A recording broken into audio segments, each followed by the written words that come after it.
Hi, welcome back to Dress to Quest. I'm Nathan. I will be your DM this evening. And I'm going to do a quick little intro for all our players, and we'll do a quick recap, and then we're going to jump right into it.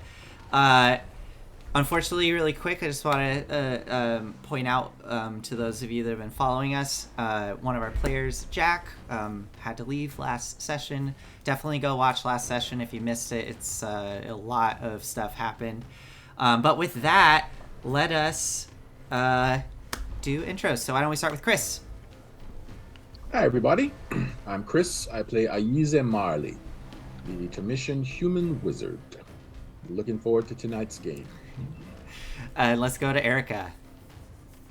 All right, hi, I'm Erica. I play Rin Swiftbow, Master Ranger, Wood Elf, and every game she summons her Falcon Bert. I love Bert. And next up is Eric. Hey guys, Eric Wahlberg. I'm a human rune knight and College of Swords bard, and I'm ready to part. And let's go to Space. Hey guys, I'm Space. I play Aspen, the Asimar Hexblade Warlock, Divine Soul Sorcerer. Excellent. And last but not least, Josh, are you with us? Yep. Oh, Josh, we can't hear you. Hi everybody, I'm Josh, or Winged Horizon, and I play Shipty Capone, or Captain Shipty, as he's now known. At least he'd like to be known. And I'm a halfling rogue that is going on this crazy adventure. Yes, indeed. And speaking of crazy adventures, let us do a quick little recap. So, last time we left off, our heroes had forged an alliance, a tentative alliance with the lizardfolk. That alliance was further strengthened, though, when they saved the queen and her people from a coup that happened during a feast. There appeared to be a faction of lizard folk that were unhappy with the queen's leadership and struck out trying to usurp her. But our heroes were able to stop that from happening. In the following morning, you all set out to fulfill your second part of your request from the queen, which was to help put their guardian, an aspect of their god that they refer to as Thousand Teeth, to rest, as this aspect of Semuanya, their god, seemed to have been corrupted by something. While all this was happening, their companion Sethreth, the half-orc barbarian, was going through some trouble hearing voices in his head coming from his axe. His axe was promising him great power. When you arrived at Thousand Teeth's lair, you found Thousand Teeth, the hydra, and they were quite corrupted. There were tentacles bulging out of their flesh, multiple eyes appearing on their heads when there should only be one set. And of course, Thousand Teeth's children, the severed necks of the hydra that had continued to move after their death, trying to devour you and everything in their path. But you were able to defeat Thousand Teeth, putting the guardian to rest. But in that moment, Sethreth tapped into the power, giving in to temptation, the power of his axe, and the voices turned him into some sort of tyrant that could sense the greatest fears of his companions, and he seemed to use that to his advantage, trying to twist them into submission. But this surge of power hungriness washed away, and Sethreth suddenly realized what he had just done, seeming a bit ashamed of himself as Ayize scolded him. As he was reeling from this, Volric was in the carcass trying to figure out what was inside of it. As you all noticed, there was still something moving within the carcass, and as you started to pull Volric, the carcass itself exploded and turned inside out into this horrible, monstrous, gelatinous blob of tentacles and acid and bile, with too many eyes and too many teeth as it tried to devour you all, but you were able to vanquish it quite handily. And as it splashed back into the muck, unmoving, Sethreth was still alone, kind of dealing with his thoughts, and you all headed out into camp, and that evening Sethreth decided to leave you all behind to deal with his inner demons. With all that being said, though, we're going to actually do a little rewind here, and we're actually going to start right at the end of this fight, as Sethreth is now in the corner, kind of seeming to be lost in his own thoughts, as Aize is going up to this new corpse, this strange exploded out monster that Thousand Teeth has turned into, and has started investigating it. So with that, Aize, what exactly is it you would like to do? I'd like to take some samples of the creature. Okay. Very tentatively poke around, at least to determine the nature of the thing. Is it a plant, animal, mineral, whatever? I'll use nature. Nature. Okay, yeah. So go ahead and make a nature check. Oh, and while you're doing that, before I forget, because I keep forgetting to do this, and we'll get to that roll in a second, Aize. I did want to call out the person who made this map that you all see on screen today, that I used last week. Is a Reddit user I23BigC. I just wanted to do a quick shout out to them. I also wanted to do a quick shout out to the person who made the lizardfolk layer map, which was Delita87 on Reddit as well. You can find links to their stuff on our YouTube page. All right, Aize, so you get a 25, is that right? Yep. Okay, so what does this look like? You're going up and are you like carving pieces off, or what are you doing? I'll take out my magic dagger and I'll start poking around in it, and I'll cut off pieces and set them aside.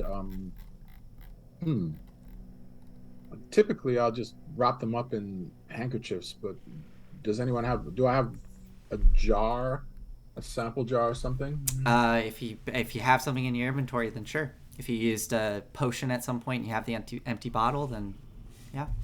Oh, hold on. I might actually have just the thing. Cool. Let me see. I have a. So I believe you as you are carving off these samples and putting them into this jar and poking around the corpse. It's odd. This corpse, it literally does look like the hydra ripped open and split inside out, and then the innards of it were what made up this other creature. And there are appendages that should not be there. There are these large tentacles sprouting off of it that should not be there. Even with the 25, this is nothing of the natural world. You've never heard of anything like this. This is not a monstrosity. With the 25, I will give you this.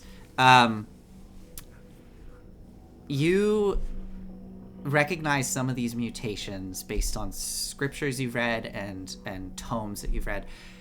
This appears to be demonic in nature. There are mutations described, of creatures that have come out of the abyss that have some of the similar features you're witnessing here.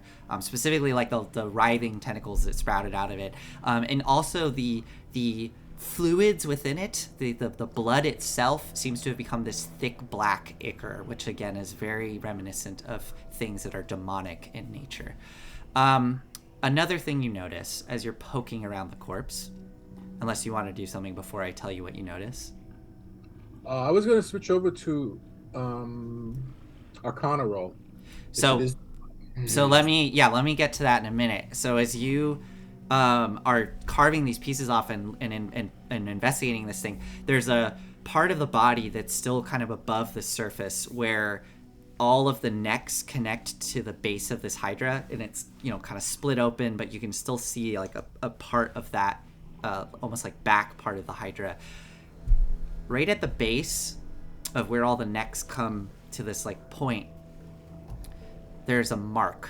There's something that like you notice it because the pattern on it is like too purposeful and consistent to be like a blemish. But it's slightly under the mud.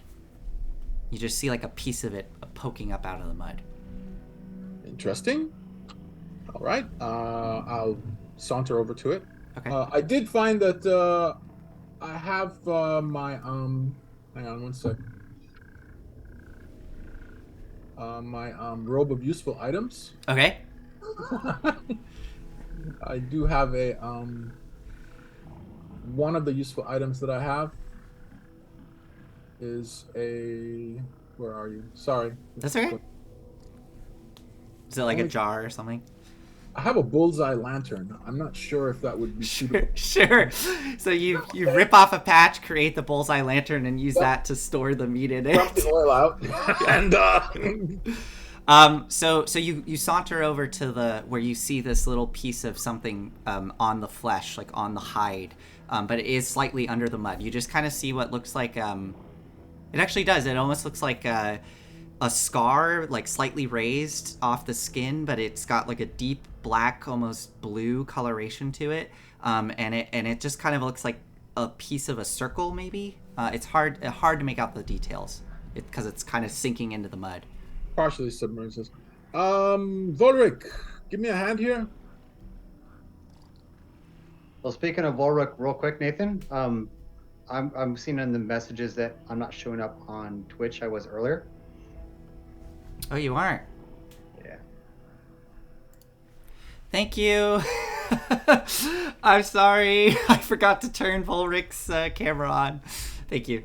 There's Volric. Volric is there now. All right, cool. What can I do you for, wizard?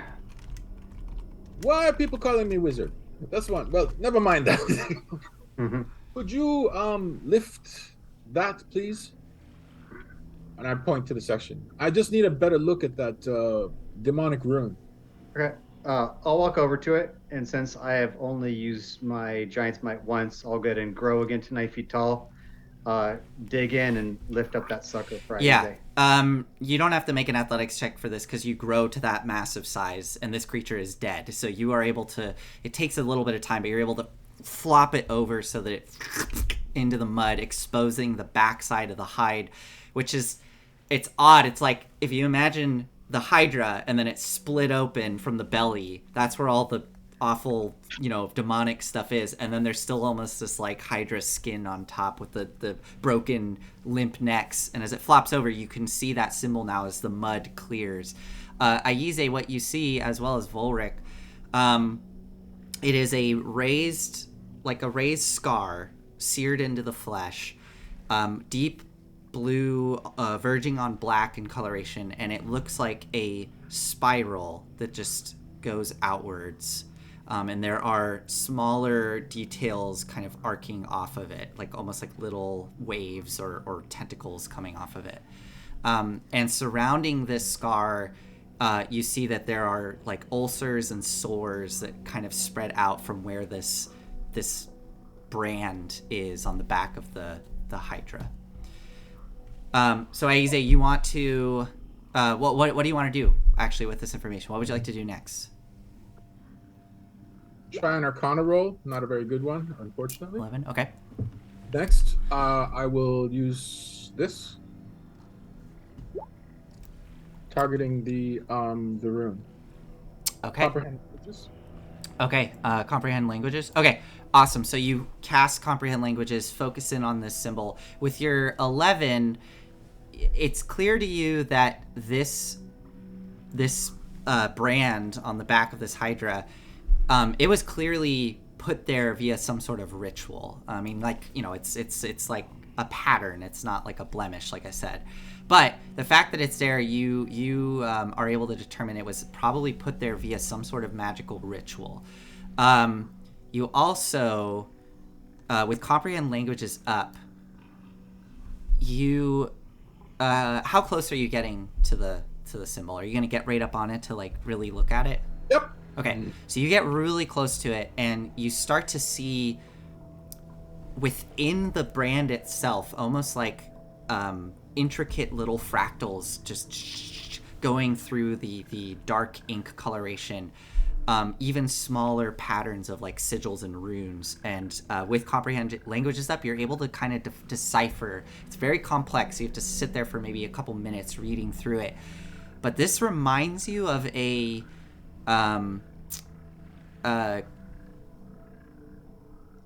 spell. It reminds you of a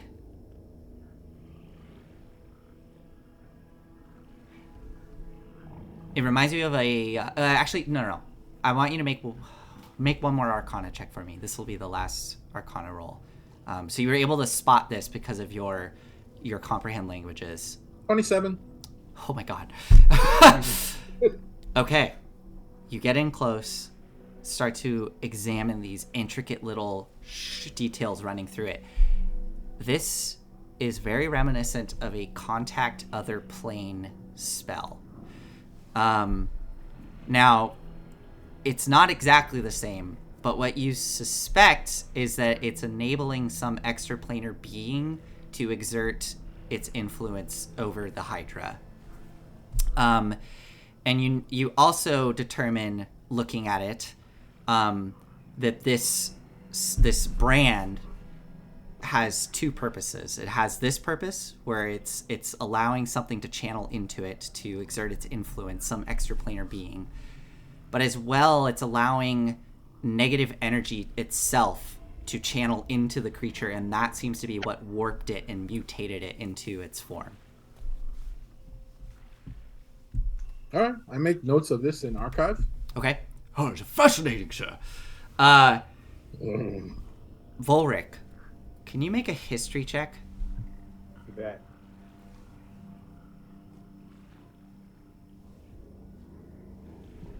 I have a lot of windows. Sorry, guys. That's okay. It's a 3-hour show, right? Uh-huh.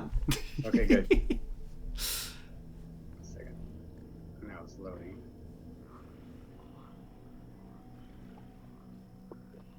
Actually, There you go.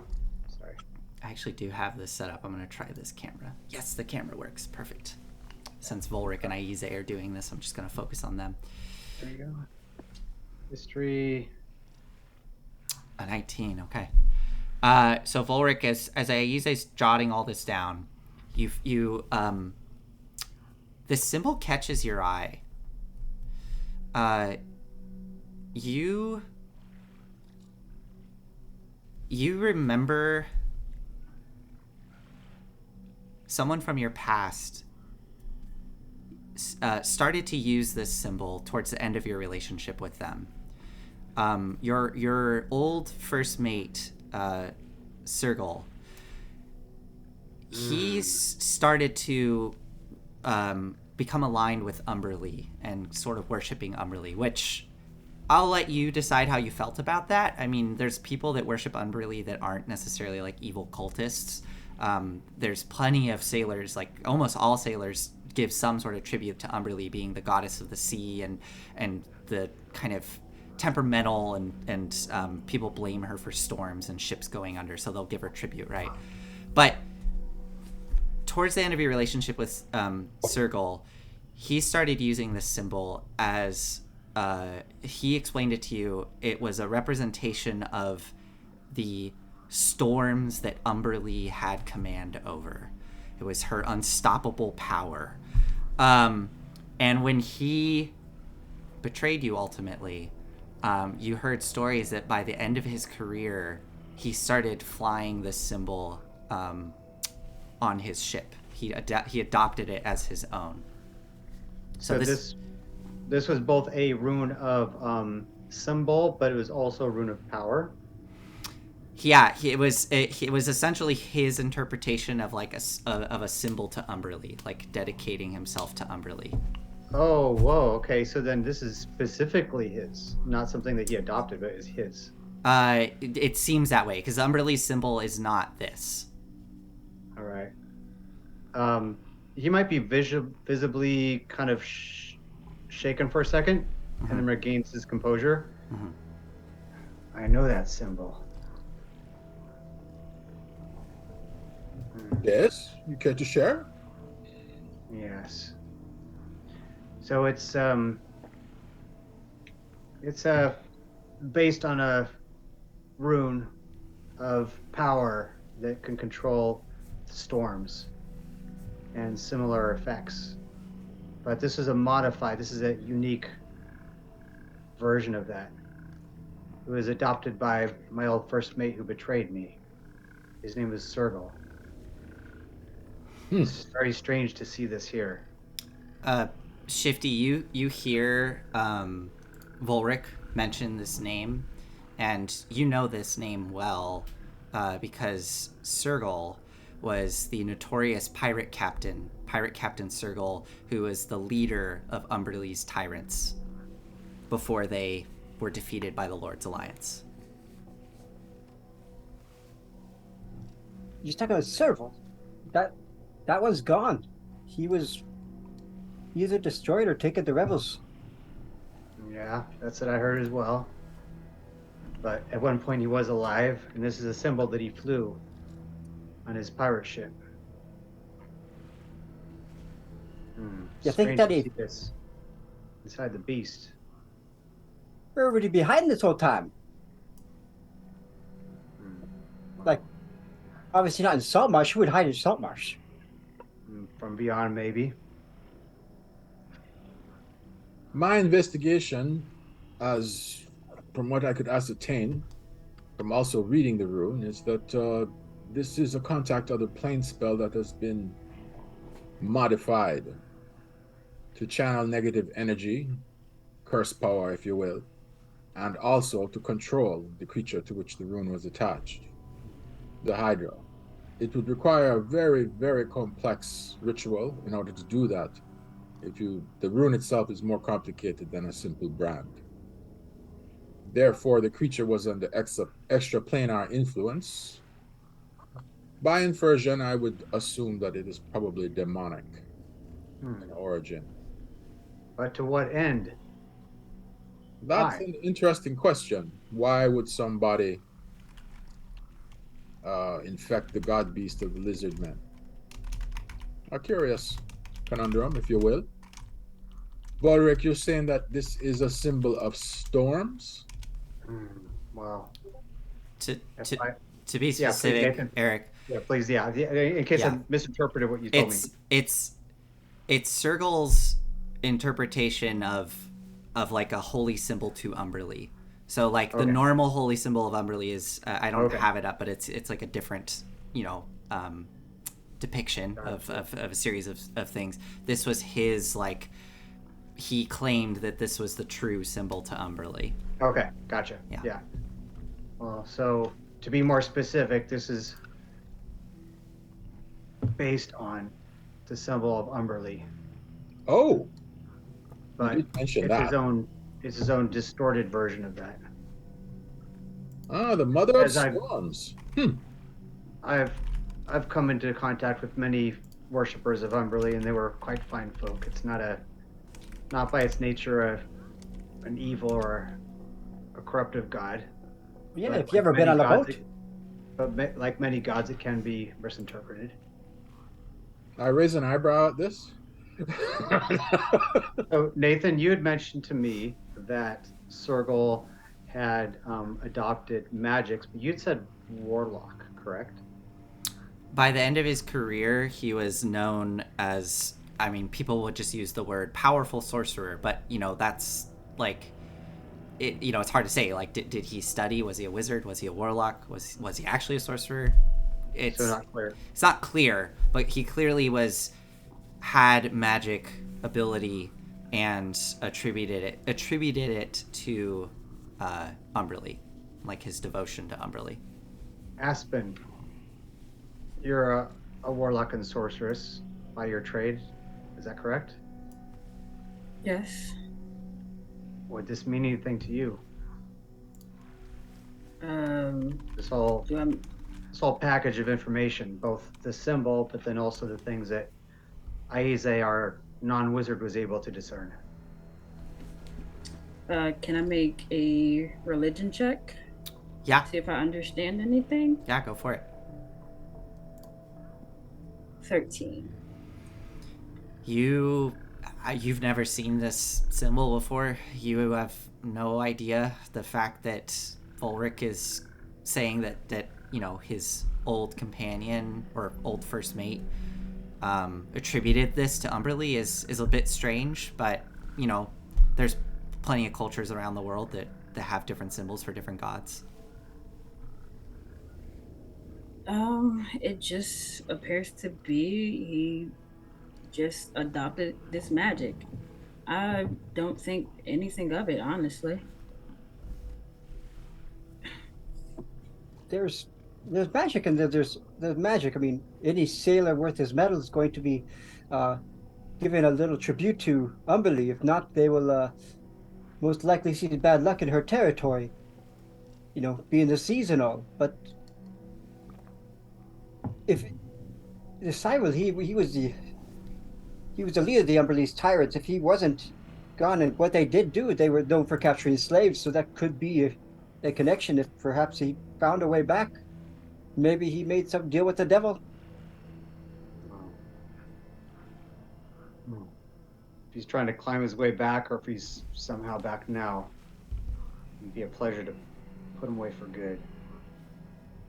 He's a reason I was in the slave pits for 10 years. And the slaves you're speaking of, he made me one of them. Betrayed me. Maybe that one. That scar you saw over my face before I lost the rest of this eye, that was from him.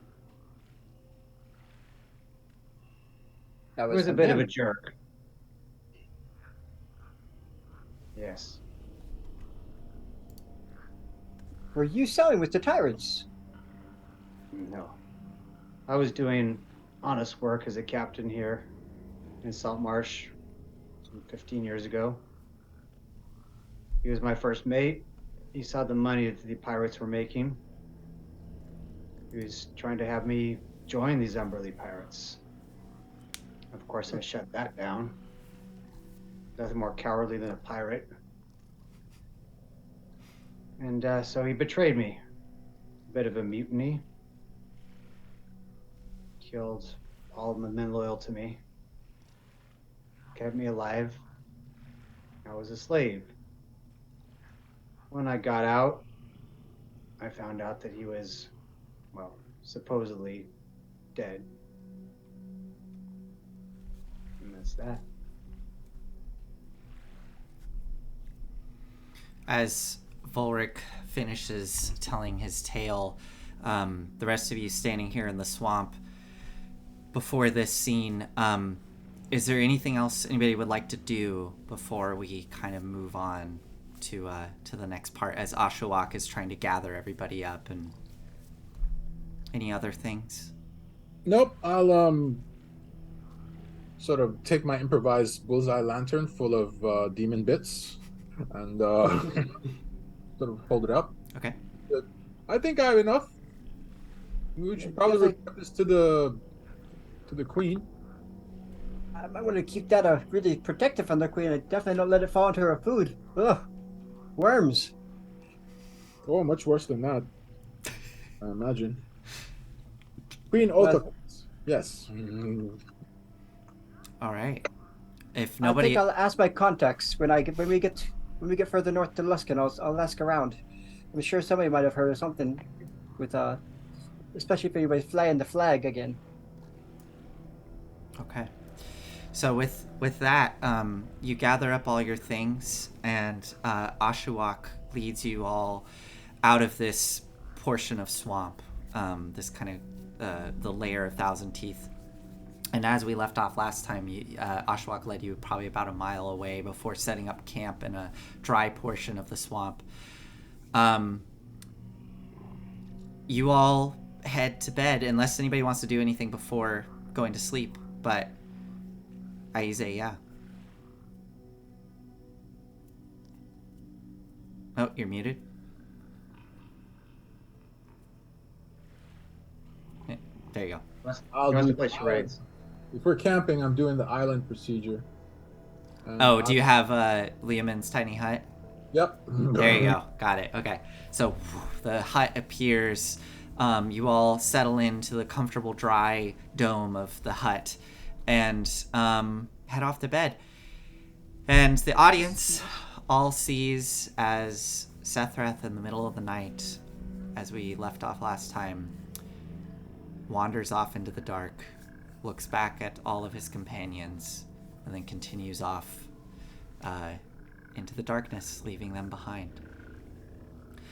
The following morning comes around, and as you're all getting up for the day, Volric, the first thing that you notice as you kind of rise to meet the day is that right next to your sleeping roll, pinned into the a log that's just behind your head, is a dagger that's pinning a piece of parchment into the wood.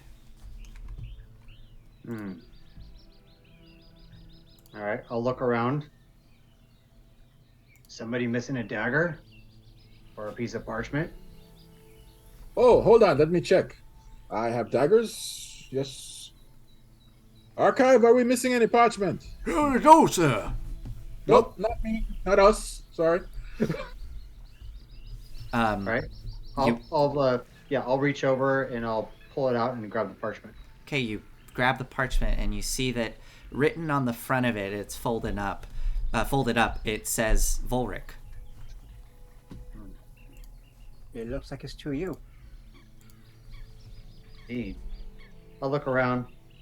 Where's Sethreth? You don't see him anywhere. All right. I'll look for a second, listen. If I don't hear Sethreth, I'm going to open up the parchment, see if there's anything inside of it. All right, you peel it open, and inside you see a letter, script. I don't know if you've ever seen this writing before. Probably not. But it is a letter. You do notice at the bottom, though, as you quickly glance over it, there's a little splotch of blood. It looks like pushed in with like a thumb. And then written in the same blood ink, it says Sethreth Blood Tongue. This is from Sethreth. I don't like where this is going. All right, I'll read it out loud then. Pick it up. I look at it. Very serious and concerned at this point. Good day, my friend. You must have questions about why I left and where I have gone. This will not be easy to tell, nor can I clearly find the answers you deserve. I will try in my poor hand script to tear the riddle that has led me to this point, to leave the ones I care so much about. Since I returned through the portal and the loss of Diora, I have not been the same. I have felt an ache that can't be healed. Now with companionship, or the constant drinking of rum and ale, I now know my love for Diora was childish. The loss still cuts me deeply, and I continue to weep. There also have been changes within me, within my soul. Something I haven't told you or my brothers and sisters in arms. My axe has started to commune with me here. Merge, tell me secrets, tempt me with knowledge of my heritage and the power it holds. I fear I'm losing my grip, my friend. I can't stop it. I know you've seen me change. I see it in your eyes. The constant pressure of the axe, ever present, demanding. I feel it. I feel the red-hot rage burning in me. The drive to devour, control, and conquer all around me. It's grown from a simple dream to something I can actually taste. I've seen the future, one where I am standing on a mountain of conquered foes. Amongst the towering pile of corpses are you, Aze, Ren, even the new members, Aspen and Shifty, all crushed, bloody, and broken beneath my feet. I fear what I will become, my friend, of whom I will hurt once I lose control. I care far too much for you all to allow this to happen. I have decided to leave. Ah, Sethreth, you dumb boy. To protect you all from the monster within, and in turn, I will have to allow my axe to take me. I must know my past, my heritage, and my people. Sadly, without this knowledge, I can't exist. I give my word, I will not stop until I regain control or die trying. Volric, do me a favor.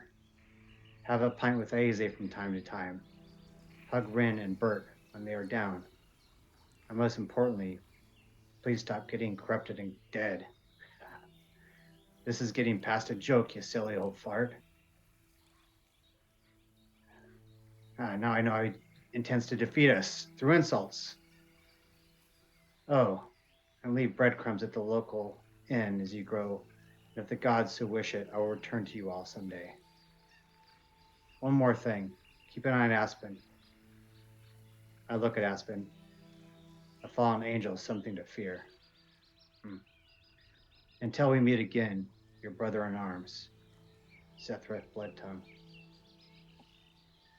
I fold it up respectfully and put it in my belt.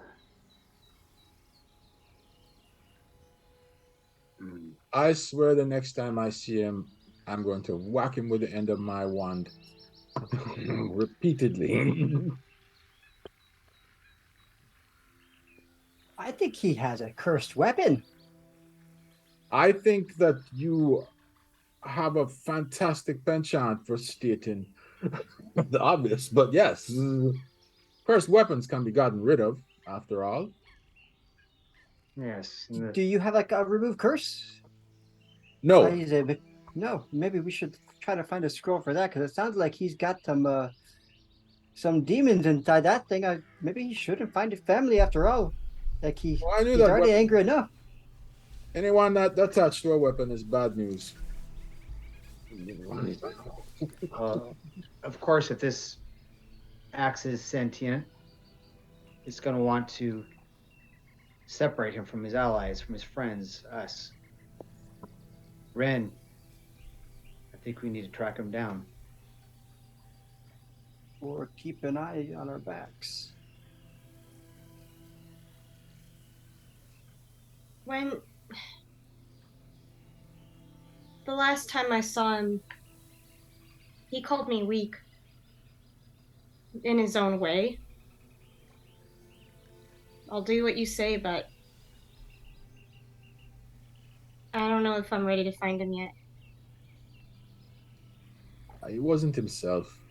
He called me wizard. And he called Aspen, well, we won't talk about that, but, it just seems he wasn't himself. I think that was more the axe talking than him. I don't know who he is. He doesn't. Yeah, maybe he needs some time. Like he didn't. The way he said to Aspen, there's no reason or rhyme for that. No rhyme or reason. So maybe he does need some time to, well, think through. But we should watch our backs until then, because it sounds like whoever's getting to his head is telling him to try to kill people he loves, like you guys and people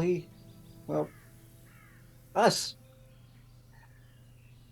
I don't want to be bloody and crusty. Prefer myself quite clean. I'm not one to hold one back from making their own decisions. In fact, I embrace that. I just wonder how much of it is him being influenced. I mean, let's face it, everything good about him is physical, aside from his heart. He's not particularly smart. He can be influenced. Volric, whatever you say, I'll stand behind. You know that. I appreciate that, Ren. Well, there is certainly something to that axe because it seemed to be able to know your inner thoughts. And Aspen even mentioned it in the letter. By the way, I'm not watching my back with you. I consider you a friend as well. But nonetheless, were the things that were exposed, were those real, Ren, Raspin? What I saw is, I hope, not what's being foretold. I was betrayed by everyone, felt. Everything that I feared the most is what I saw, and I couldn't fight, not how I normally do. And I was afraid of Sethreth. I don't know. we fought next to each other for so long, but it's like I don't know him anymore. It feels more and more like this axe is manipulating him. So you're saying you saw a future, a potential future, not just something that's part of your past? I was at my home that I left. I didn't run away. It was by choice. Quite boring story, actually, but I saw everyone looking at me with such hatred and having me run out. I don't know how he knew, how he saw it, but it felt real.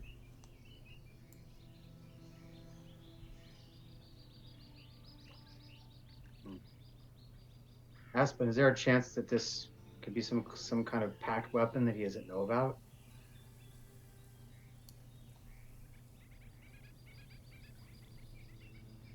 Honestly, I cannot say. I mean, you are his friends. You should know. You've been traveling together for so long now. You should know more about him than I do. I have no idea. And honestly,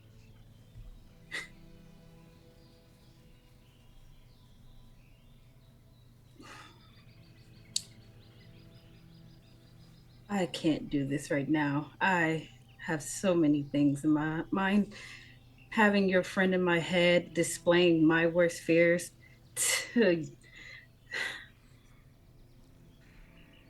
I've, I can't do this right now. And I just walk away. Well, Shifty, the effect of that axe and what happened to Sethreth seems to affect our other companions quite a bit. What do you think? I have a mind to follow him, at least try to. But if he wants to not be found right now. I have no skill in tracking, and if Rin is reticent about doing it, then well, the other option is to respect Sethreth's wishes, the big dummy, and have him sort himself out. And then when he's fully sorted, and come back and retake his position amongst us, like the big dummy he is. And all I know is I think I might have a few drinks when we get back to town. Shifty? Acting captain, I don't want to leave anybody behind, but he was acting peculiar, especially against Aspen over there. Uh, I don't think he. I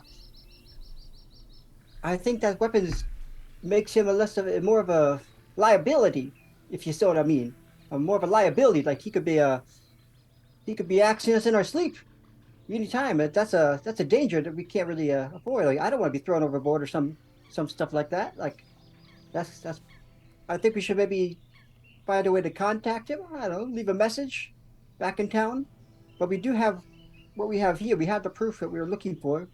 I think maybe we should try to get the hell out of the swamp and get back to town with so we can continue to the next place. Go to the warehouses up north. That's what I would reckon. Volric? Oh, I see the mouth moving, but not. Volric? Volric? Yeah, I'm here. Okay, okay. I'm like making sure, totally breaking the scene.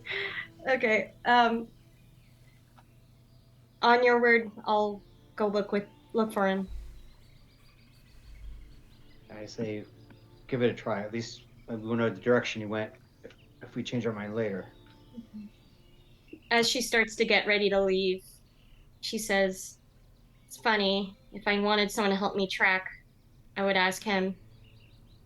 And yeah, what do you want me to do?" Survival roll, and I think you might get advantage on this roll, right? Because you're in your favored terrain. Yes, she does. Yeah. Natural 20. Wow. Well, you definitely see his tracks. He is headed north. And once he kind of gets beyond the kind of, I don't know, maybe only like 50 feet past where your camp was, you see his speed pick up significantly. He's booking it.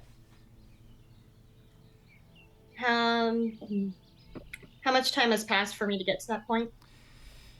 Well, you find the tracks. You got a natural 20. You find the tracks almost instantly.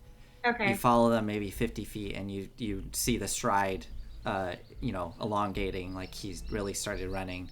And also with a natural 20, you determine that these were left very early in the night, when it, like, basically when everybody was asleep, like as soon as they fell asleep.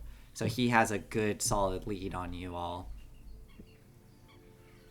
Probably like a good, 7-hour lead on you. So it's going to be tough to try to catch up with him with such a big group, especially with folks that aren't like you, Rin, that can travel very quickly through the swamp. I know you get an ability that allows folks to travel at like normal pace, but he is a barbarian. He's very fast. I was gonna say, I just imagine her stepping, and it's like Jurassic Park, where it's just a big footstep. She's going to obviously not fully make it, but I'm gonna assume she has some scratch paper on her person, and like scribble down a note in charcoal and send Bert back to the group, just sharing that same information that he's heading up north, and goes at least a few tens more feet just to see if she could find anything else that he left behind. Yeah, I would say you travel for about like a quarter mile as everybody else has finished getting ready for the day, and Oshawott is now starting to lead you all back towards the lizardfolk lair. Rin, you being a ranger, it's no problem. You'll be able to find everybody. But you follow it for probably about another quarter mile, and that's probably when you send Bert back, and that's when you kind of put it together in your head, like, to try to catch up with Sethreth with such a big group is probably not possible. You could keep following and maybe like travel through the night if you wanted to, but it's going to be very challenging to try to actually catch up with him. What do you do? At this point, would I be able to do any extra rolls just to get any, maybe not information about where he's going, but anything about his condition? I'll let this survival roll carry over. Okay. Based on the stride, he seems determined and like healthy. You don't find anything that would indicate that he's like physically harmed in any way. Being able to determine his mental state based on tracks is going to be pretty difficult. I don't think you can quite tell, Not like handwriting? No. Other than, like I said, like you, these look like determined strides. Like he is booking it. He is moving with purpose and quickly. Where he's going north. The things that are north are Saltmarsh, Leylon. Further north, there's Neverwinter, which is the big city to the far north. But that's kind of up to you to decide like where you think he might be going. Okay. At this point, Rin's just going to turn back to try to find the rest of the group. Okay. Yeah, without issue. So as you all are going through the swamp, Rin eventually rejoins you after about an hour. And Oshawott continues to lead you north. It took about a day just to get to Thousand Teeth's lair. So as you are moving throughout the day, Oshawott, being so familiar with this area, is able to guide you past any threats. Once more, you see some of the sights and sounds that have become that you've kind of noticed on your way down, with the remaining pieces of like armor and equipment sticking up out of the mud, things of that nature. I will have, because this is fun, let's have, if one of you don't mind, let's just start with Chris. So Aize. Aize, just roll a d20 for me. Just a flat d20 roll, no modifiers.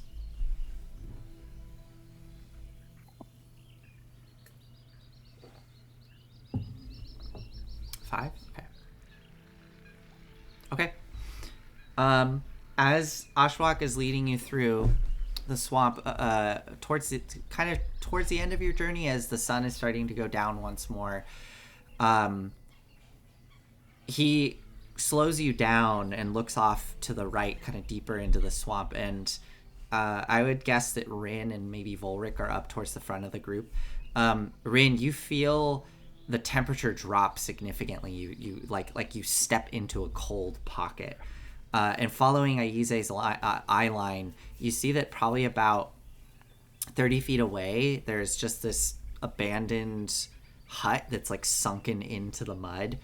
And Ashwak kind of like shrugs his shoulders, looks back at you all. We should keep moving. And just avoids the hut, leading you past it. I don't know if anybody wants to do anything with this, but otherwise Ashwak just tries to keep you moving. I'll message him. Okay.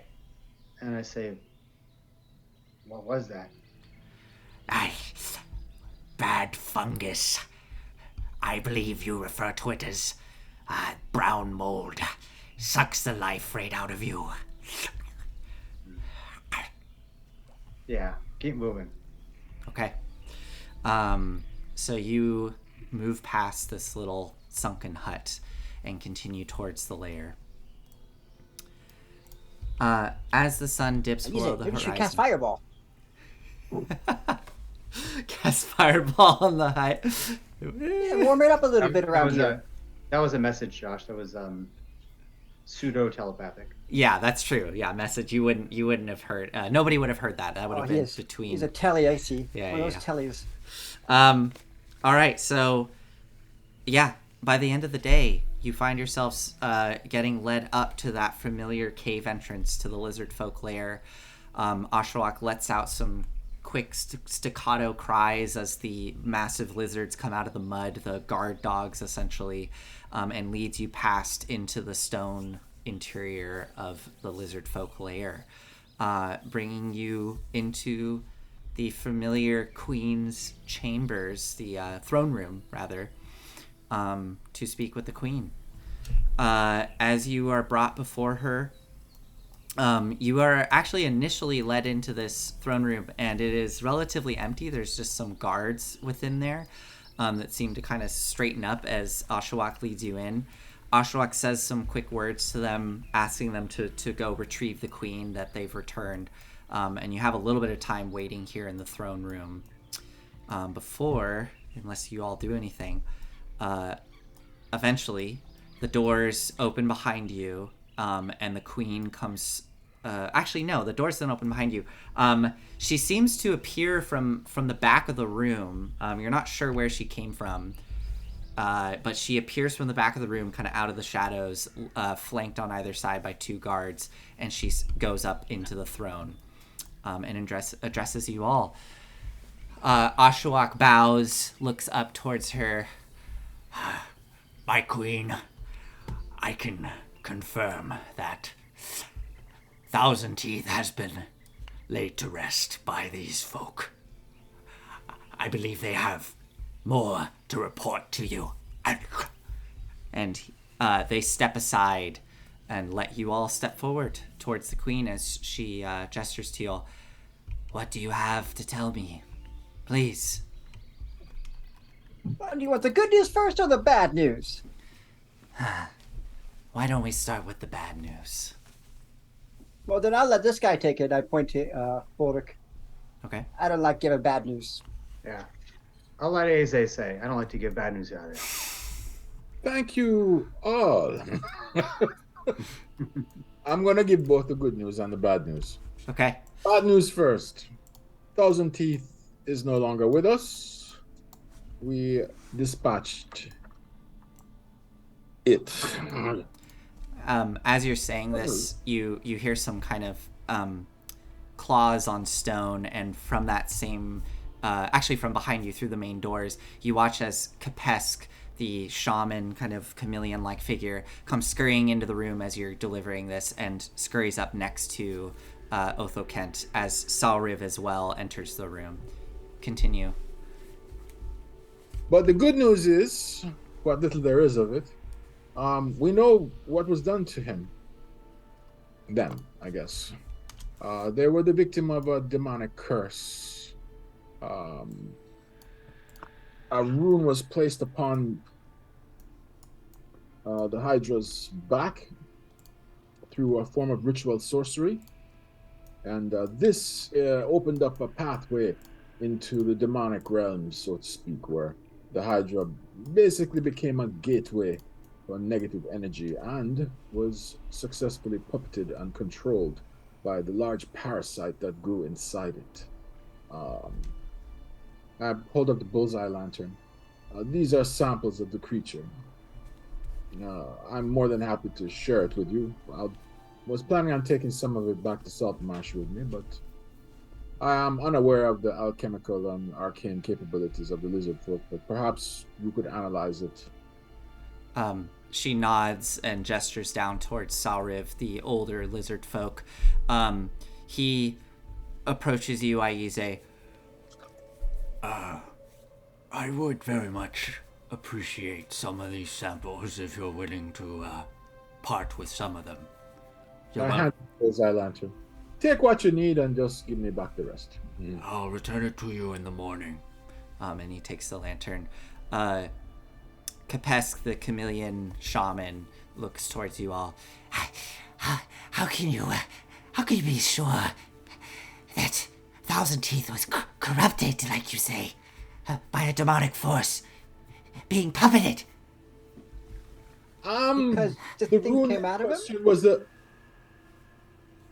I believe Aize was about to say something.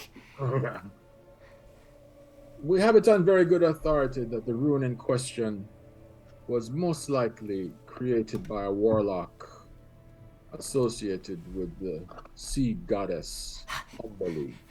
Rune? What rune do you speak of? The rune on his back, on the Hydra's back, the one I mentioned. The brand.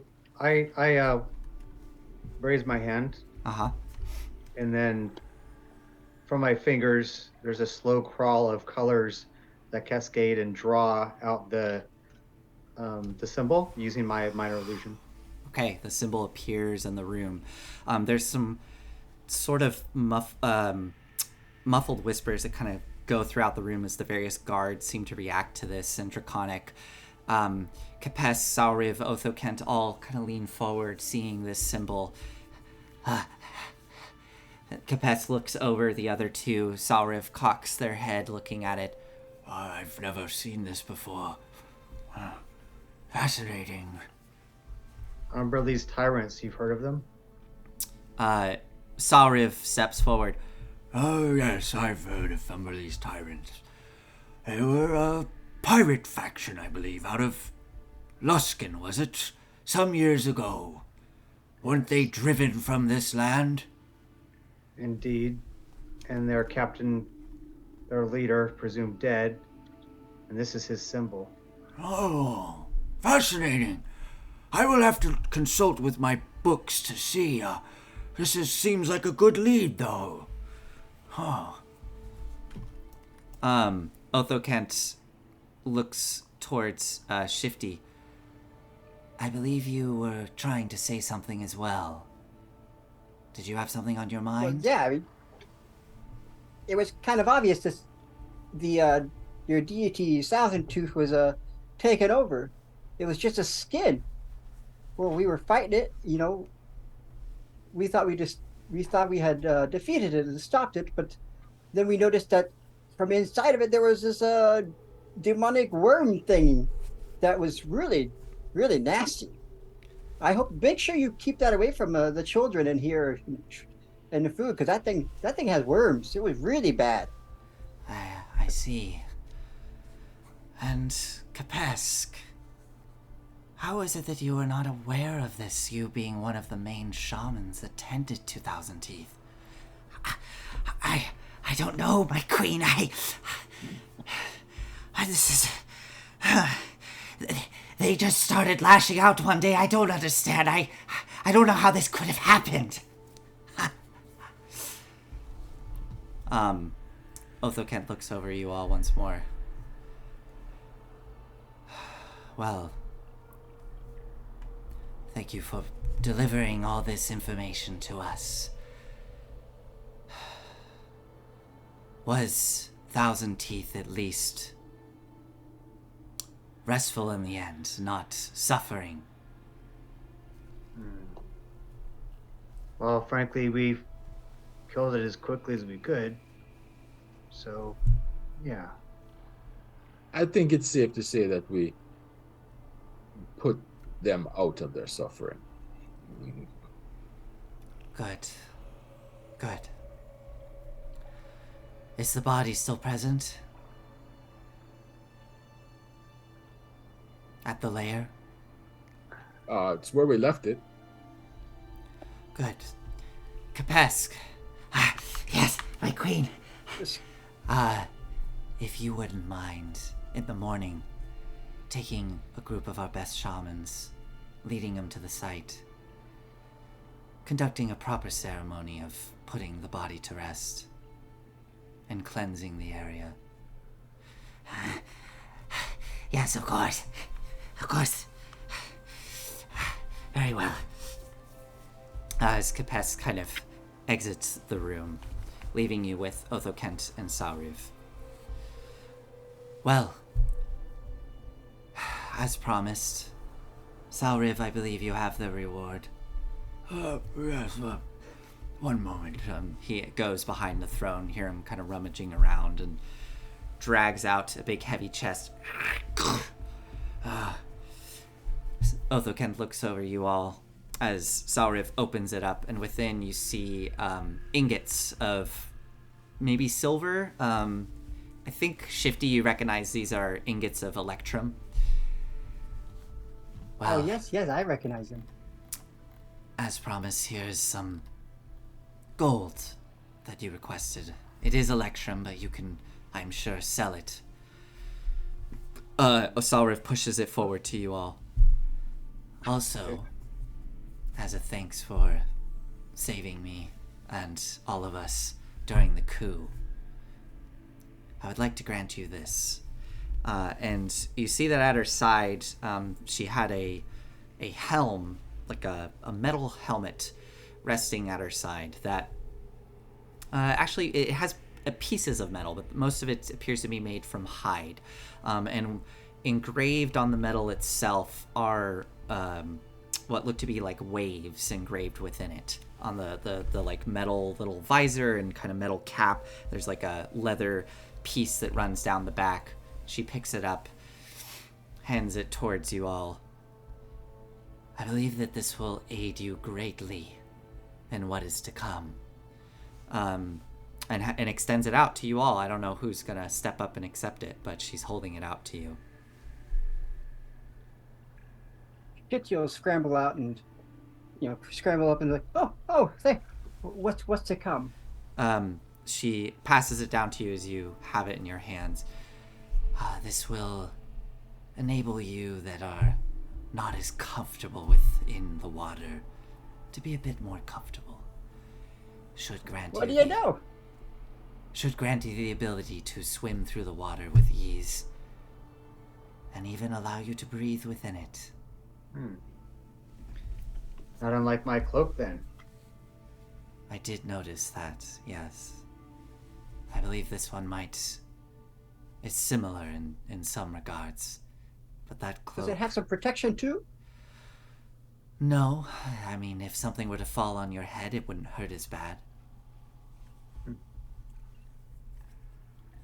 Well, I can tell you from experience, my friends, it is a useful item. So what do you think? Look, do you want to have a helmet or a cape? Oh. I look much better in this cape, I think. Very well then. And then he just says, "Thank you so much, Queen," and then he puts it on proudly and looks pretty goofy in it probably as he tries to fit his big head around it. Yeah, into it's too big for your head. But this being a magical item, you are aware it will adjust and fit to your head with time. As you're standing there with it, the chest there before you, Otho Kent nods her head and says, "Well, if there's nothing more, I will be sending you out with some ambassadors in the morning back to Saltmarsh with you to go over the logistics of this alliance with Saltmarsh." You may have noticed, Queen, that one of our members is missing or no longer with us. You I see, did. perhaps you can, for the big guy, I'm not sure, maybe there are some issues with, I think he might be lost in the swamps or something. So if you do see him, let us know or keep him safe. He seems to be going through some, well, hopefully not in, and I look back, should I say anything? I kind of actually I message him in my Okay. head. I say, "You can stop there." If just keep an eye out for him if you could. He seems to have lost in the swamps here. Kind of dangerous place, but we didn't want to look out for him because we wanted to get back to you with the information. All right. Well, thank you for this. I will spread the information out and let all of our warriors know. Would you like them escorted back to you if he is found? Yes, send him to That would be- Saltmarsh. To Saltmarsh. Well,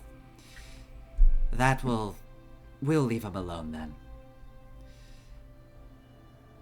All right. If there's nothing else. Queen. Actually, my queen, Yes. Go ahead, Aspen. I just wanted to know what the situation with your prisoner was like. Is he still not talking? Unfortunately, yes. Hmm. He's also stopped eating. He is a trained spy. He's not gonna divulge anything to you, even with the threat of losing his life. He has chosen not to speak, so I think it is better off just either let him go or dispatch of him. I think he's far too dangerous to be let go at this time, but maybe in this arrangement as we form an alliance,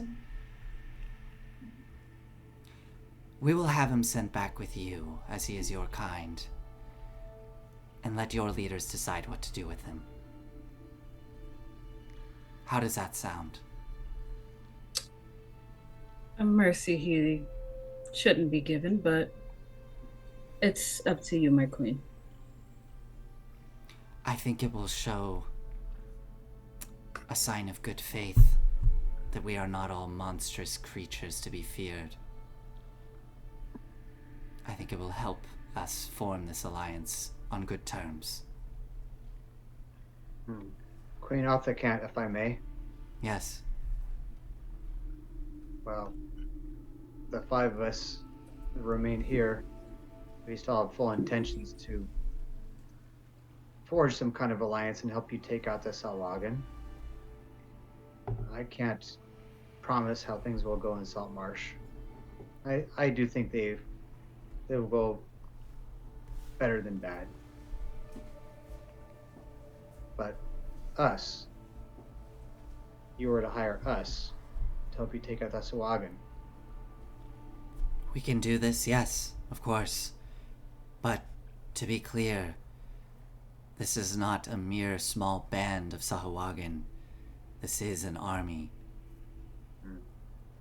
You clearly are very powerful, but I'm afraid if just you were to be sent in, you would be overwhelmed.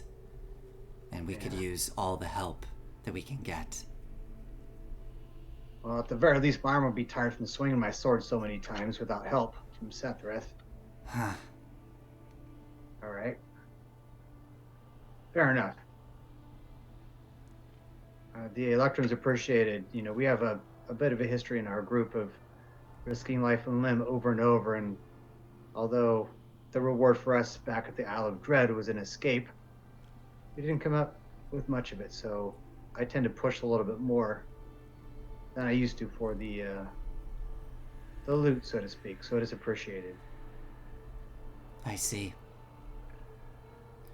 Well, I find that keeping things professional on this level and adding some wealth to it usually helps things go over smoothly and can help with loyalties. So, I'm happy to do this. Indeed. If there's nothing else, I'm going to retire back to my chambers. Have a wonderful evening. Queen. She bows and is escorted out with her guards back to the back of the throne room and leaves. You all are, it's the evening. You all are back in your chambers unless you want to do something else, but you have the night. Is there anything you would like to accomplish in the lizardfolk lair before, doing whatever you would like to do next? How much electrum was there? So going through it, as you get back into your chambers and count through, I'm going to give you the gold value because just to convert it. This is 1,200 gold worth of electrum. Nice. Very nice. Eloise, it's your lucky day. Yes, I will. Thank you. If we split 6 ways counting Eloise, then it's 200 each. She will gladly take it if you all let her. I'm posing that as a question to the group. I said, well, she's an NPC, so she should get. Oh wait, never mind. Dead without Eloise. That's fair. She was on the brink of death. I think that's a fair trade. Yeah, and she there's so many NPCs. It's easy for me to forget that there's one with you. She's been a little quiet. As despite the healing, it seems like that bile that covered her body was severe enough that it has left like scars on her arms and to a lesser extent a little bit on her, like on one side of her face, from where it hit her full force. So yeah, she didn't get out of that unscathed. She has been marked permanently by that creature. So I would say that Aspen, you notice that every once in a while she seems to be kind of like rubbing her arm and seeing the scars that are now there. After, well, I'll wait. I'll look at Shifty.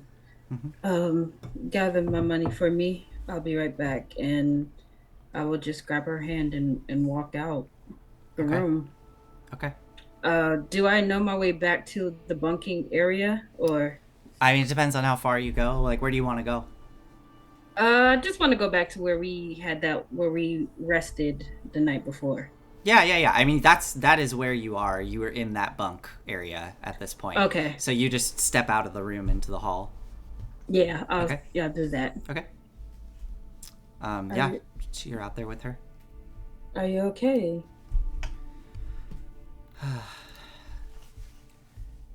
Yes, I am.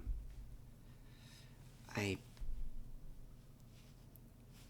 still feel like my skin is itchy, kind of everywhere where that bile touched me.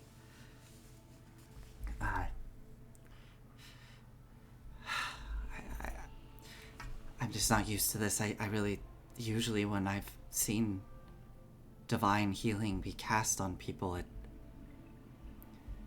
it removes most marks.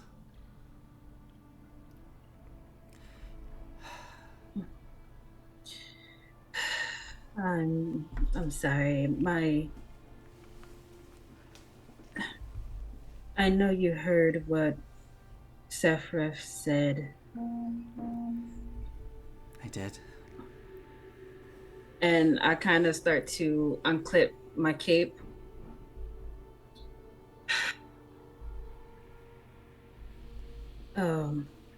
Ever since I fell, I have kind of lost touch with my divine powers. My healing, although strong, it it doesn't, I've noticed that it's not, uh, I'm sorry, It's okay, Aspen. It's okay. I don't think it's you. I really think whatever that thing was. I heard Aize speaking that it had demonic connections. I don't know much. I'm not as well versed in my scriptures, but I know that demons are things that can leave lasting marks on the world. I don't think it was you. Trust me, I'm very thankful, and I don't blame you in any way. I should have, no, I should have been strong enough to deal with. No, I wasn't. And I will turn, and now with my cape off, she can see the 2 long scars that go down my back. Okay. She kind of takes a moment as her breath catches. Huh. Do you mind me asking why they're gone?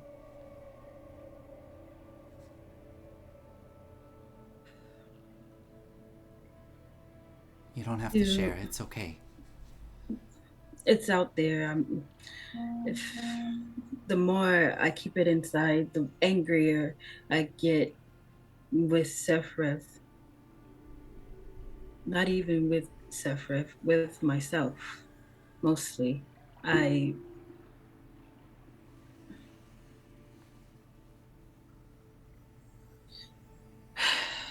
sorry. I don't mind telling you what happened. When I was younger,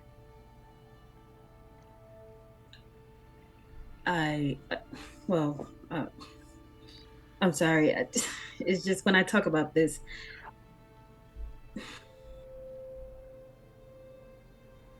I have an older brother and sister. They're twins. Oh.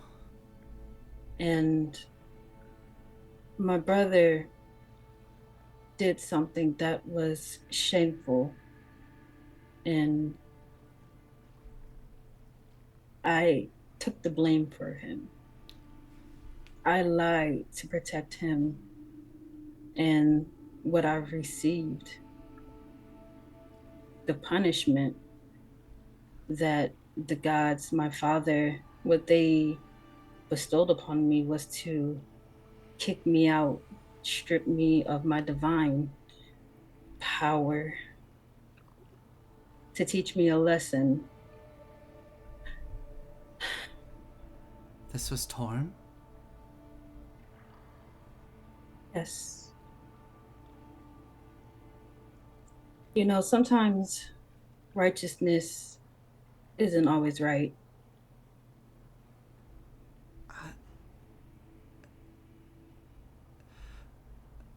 Well,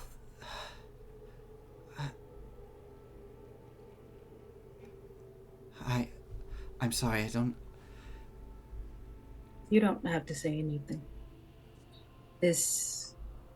My relationship with my father is my own. Well, surely he had a good reason. You said it's a test. Maybe this is... There's got to be more to this. Uh,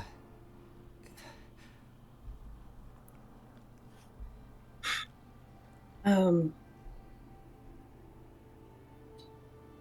I don't know. I might have said it was a test to make you feel better about your brother, but I've been stuck down here for years now. what, have you tried speaking with him? I've tried, but he hasn't answered. What am I supposed to do? This surely this is a test. You must just stay true to the path. Find guidance from him in things in the world. I can't believe that he would just abandon you.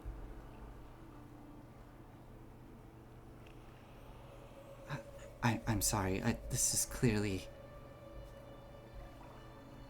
Thank you for sharing this with me. I hope it's not too forward of me to say, but I really believe that Torm must have a good reason for this. That Torm must have set you on some kind of path that will get your wings back. I don't know what you feel, but that is what I believe.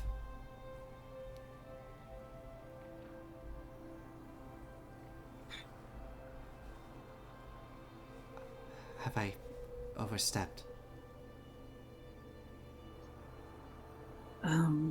No. It's fine. I think I've just given up hope on him. Oh, Aspen,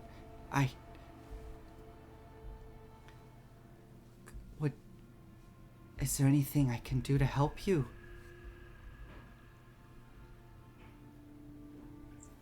I have very limited ways of communing with Torm.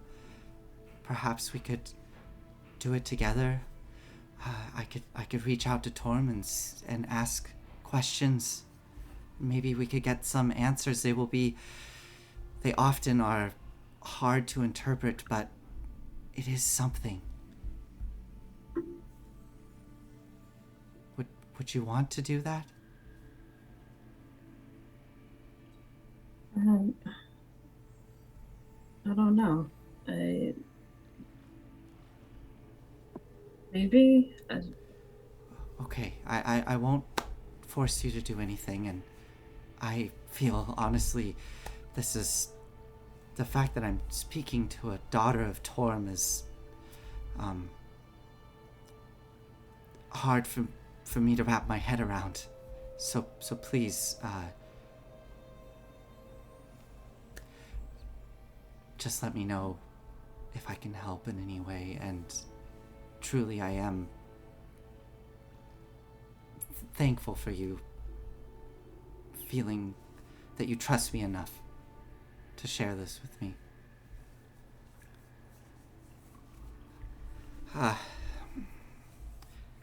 She kind of reaches out a hand and just touches you on the shoulder. I don't know if this would help, but do you want a hug? No. I can't believe I just asked an angel if they wanted a hug. I'll take a hug. I can use one. Okay.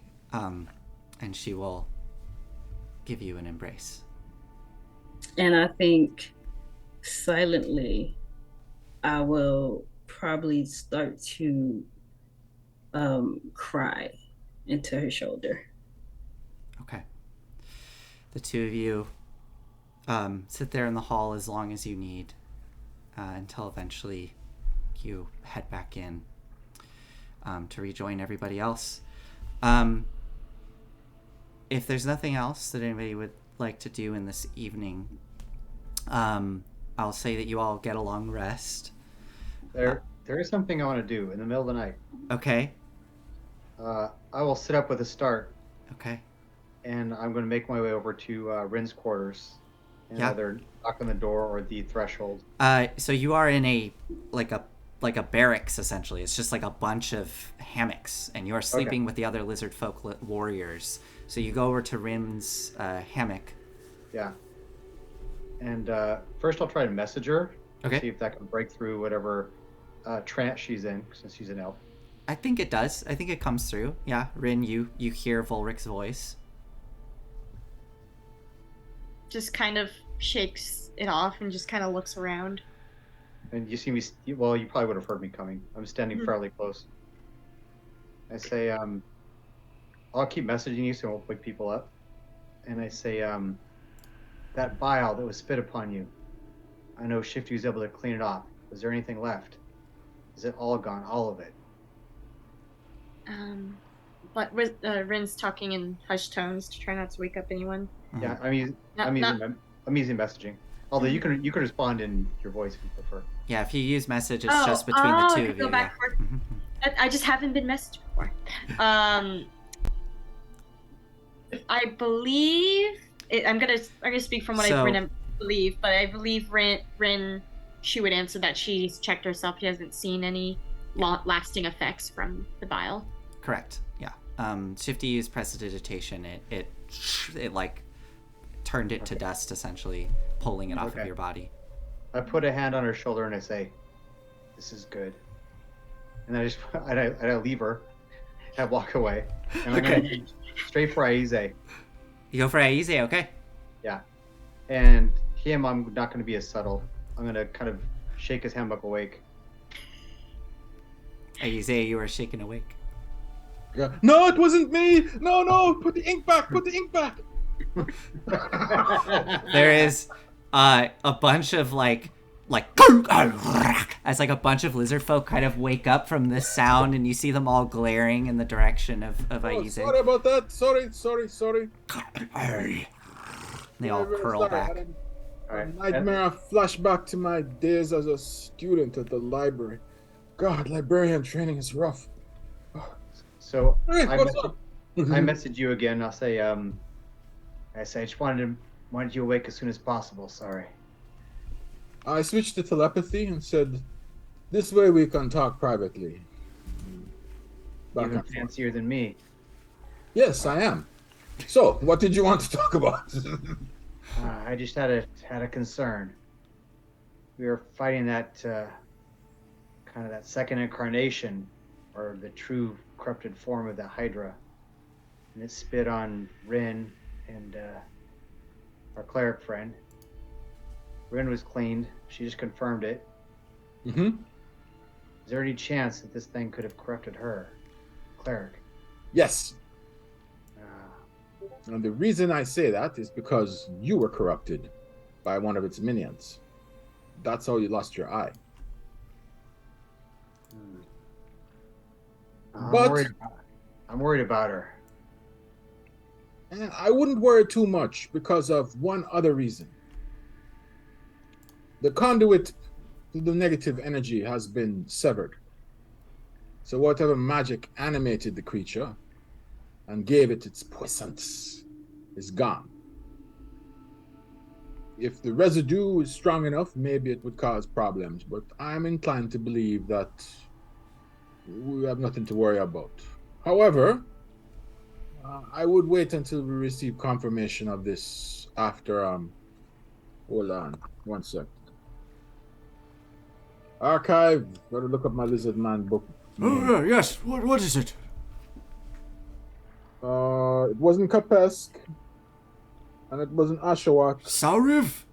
Salrith, there we go. And Yes. it wasn't Ertos. Ertos is dead, he is a traitor. Right, it was after Salrith does his analysis, then I suspect we'll have some more information, but yeah, they should be fine. Also, considering the effects that you succumbed to occurred almost immediately, within a few days. It's been a day, and I don't believe Rim has sprouted anything or started coughing up any black stuff. Likewise, Eloise. All right. Well, good. Eloise has been through enough already. She now bears the scars of our combat. I guess in a way it's about a badge of honor. Absolutely. I'm just worried about something else. So thanks for easing my concerns. No problem. I'm You- always here for you, Volric. You can go back to sleep, friend. I shall. All right. I must remember to put my ink away, though. You all go back to sleep. And with that, as you have your long rest and wake up the following morning, I think we're going to take our first break because we're right about that time. So we'll be back here shortly, maybe 5 to 10 minutes, kind of in that range. And yeah, we'll return back to the story and see what happens next. Was there anything any of y'all wanted to say before we go on break, or are we good to just jump right into break? I'd like to make a really quick. We'll be mentioning this a few times, but I like to get people excited about stuff in the works. Two things. I'll be vague on one and not on the other. We are going to have a new party member joining us in 2 weeks. Full cosplay, full backstory, wonderful player. Several of us have played with that person before, so look forward to that. And then in January we are going to have a guest player, and that guest player is going to be none other than Peter Atkinson, who is going to be cosplaying. So Yes. that will be a little bit later in January, but so excited! I want to mention now. Yes, very exciting. We look forward to it, and yeah, we look forward to our new player joining us, which you'll just have to wait and see who it is. All right, we will see you back here in a little bit. Yeah, see you soon. And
Hello, everybody. Welcome back to Dress to Quest. We're done with our little break here. I don't think we have any more announcements. We made those before the break, so we're just going to jump right back in. All right, so the following morning comes. Some of you are awoken by the various lizard folk doing their morning routines as they're shifting about this small cavern, and you all get up and get ready for the day. You are provided food if you would like, a breakfast of, what do the lizard folk offer you? I think it's like slabs of raw fish, with Eyeballs. no, just raw Eyeballs. fish, like big slabs of it, with like some seaweed salad to go with it. So whether you eat that or not is up to you, but you have the day before you. What are you all doing? What do you want to do? Otho Kent is under the assumption that you're headed back to Saltmarsh, so she has arranged 2 ambassadors to go along with you. So I'm assuming that's what you're doing? Yes? Yeah. I would have liked to leave a note. I'm not sure if she speaks common or not, but to leave a note for her through one of her guards, just with my name and where she could find me, as well as where she could find me. Okay. In Saltmarsh. Who? And that it just to the queen. It's like kind of a message to the queen. Okay. Pretty much saying, I'll find a way to get you weapons in the future. I'd be happy to do business with you. Got it. Ooh. Okay. Obviously, I don't see anything. Or No. No, obviously not. You'd be all like, "Brr, brr, brr, brr, brr." So Shifty, okay, so you write up this little note and pass it off. Shifty or anything. Pass it off to one of the guards. Probably, I'd say you pass it off to Ashwak. Ashwak nods and tucks it away. And they say they'll pass it off to the queen once they can. As you all set out for the day, Ashwak does bid you adieu. They are going to be staying behind. Ashwak and their little pseudo-dragon Bims climbs up, and they look towards you all. I believe I've seen your kind do something like this. I will be seeing you around. I will approach him Okay. and I'll say, "Oh, don't be silly. We're comrades in arms. We do this." And I hug him. Ashwak kind of goes, All right. And I Okay. use that as a pretense to reach up and tickle the pseudo dragon. okay. Go ahead. Make an animal handling check with advantage for me. I believe you've done an animal handling once before with the pseudo dragon. Ooh, made it on the second one. There you go. Bims crawls down and greedily takes the tickles and kind of flops over on their little back as you tickle their belly. And Ashwak parts ways. That was interesting. I'll remember that. That's what warriors do then. Good. I'll remember. As I don't want that. I'll just. as Ashwak starts going to each of you to give you a hug, Shifty doesn't accept. You tip your hat. my Okay. hat. Yeah. Rin, you take the hug. Ashwak hugs you. Ashwak approaches you, Volric, for the hug. Come here, boy. Hugs you back. And then Ashwak nods and goes back into the fortress as you all head out into the swamp. So as we're heading out, Ashwak forgot about our special handshake. Oh, yes. Ashwak attempts to do the handshake with you. I'll just, I don't have Ashwak's stats up, but I'll just do a quick flat deep 20 roll. They do okay. They kind of manage, but it's not exact. Yes. That's right, Ashwak. You're getting it, yeah. as we're heading out, Not used to we're it. heading out. Yeah. I'm sorry. Go I ahead. apologize. Go ahead. Are you done? Yep. Okay. Apologize for jumping in. Yeah, you're good. Oh, Zoom. Okay. So as we're walking out, I'm going to cast a minor illusion on the kind of back shoulder of Aize's cloak or robe. It looks like poop, like a bird or reptile. Okay. And then I'm going to say, pseudo dragon left you a present, and I use my deception to try and further convince him when he takes a look at it. Go for it. Make a deception roll. Oh, you should have told me. I could have 18. used. I use I could have a been a smell. I have advantage because of my cloud rune. yeah. I use a go ahead and make either insight or perception for me as you look back and you see this mark of poop on your cloak.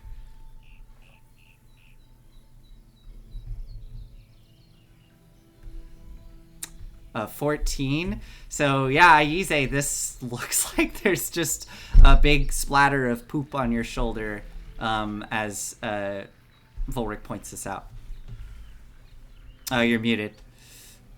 I will take out the handkerchief and I will take a sample. You start to wipe at it, and as you pull the handkerchief away, there's nothing left on it. Kind of rub some more. There's still nothing on there. I think you, being a wizard, quickly realize this is an illusion. As I walk by him, I say, "You're no fun to prank." What? Pseudo dragon is a rare creature. That did remind me. I was dying to get like one scale from the thing, and you gave me poop. Of course, I'm going to collect it. Archive chimes in. Yes, Volric, that was rather cruel. I was excited as well. That was the real prank. I feel like I've been punked. Really? Get me all excited for nothing. Shame on you. Don't get between a learned man and his scat. It's a very exciting thing.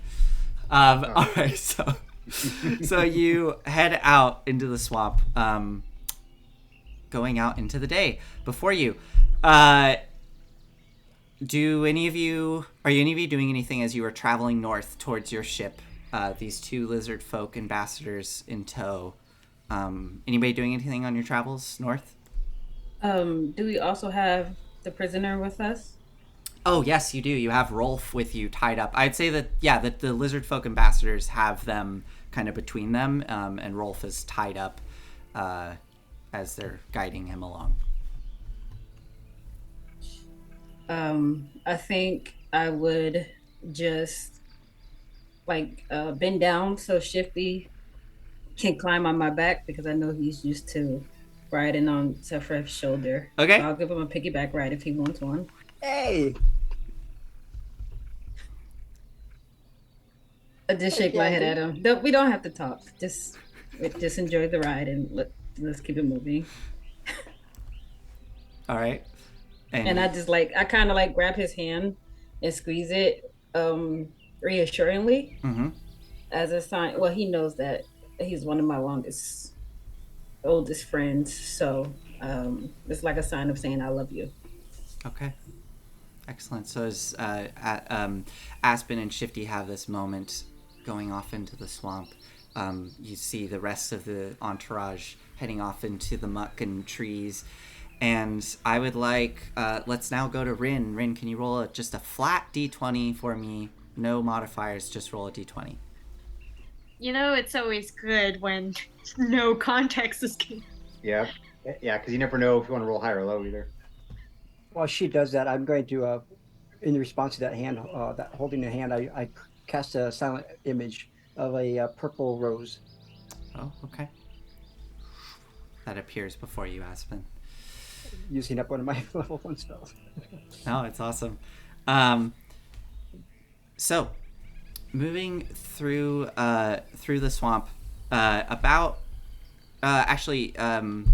Rin, why don't you can either do survival or perception with advantage as you're, again, I'm making some assumptions here, so please correct me if I'm wrong, but I'm assuming that Rin is kind of the one that usually is guiding you all through wilderness. So Yep. Yeah, especially now. Yeah. So I'll be asking Ren. Oh, Aize, you go first. So Rin, go ahead, make that survival or perception. Chris was saying something. Oh, sorry, Aize, yeah, go for it. Well, I was agreeing. I was just saying it was either Sethreth or Ren. Cool. Yeah, I was gonna say it'd be with Sethreth, but obviously not right now. Then I will, Okay, moving forward, I will always ask Rin to do it, and if somebody would prefer to do something else, just cut in and let me know. So go ahead, And Rin. I'll be at it. Moving forward, so I'll say it once. That way I don't have to do it again. I'll be whatever distance that Rin says is okay, since I'm a clunky plate metal guy. Understood. So I'll be second in line all the time. Okay, sounds good. Survival with advantage, right? Correct. So, rolling.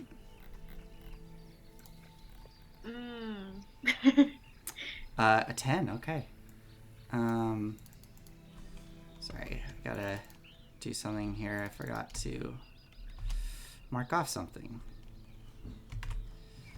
No, keep forgetting it, so you don't sit it. No, it's nothing. It's nothing bad. I just forgot to mark off my calendar to keep track of time, so that I know what date it is. All right. So you got a 10. Okay. All right. Let's see here. Okay. Rin, as you're leading everybody through the swamp, you push through a particularly thick section of brush. And as you push through and step out into the clearing on the other side, you kind of come down into this open sort of like muddy pit where the tide has dropped very low, leaving kind of a stagnant mud flat. And up ahead you see like a little island of reeds and kind of some swamp trees coming out of it, and then beyond more of the forest and reeds.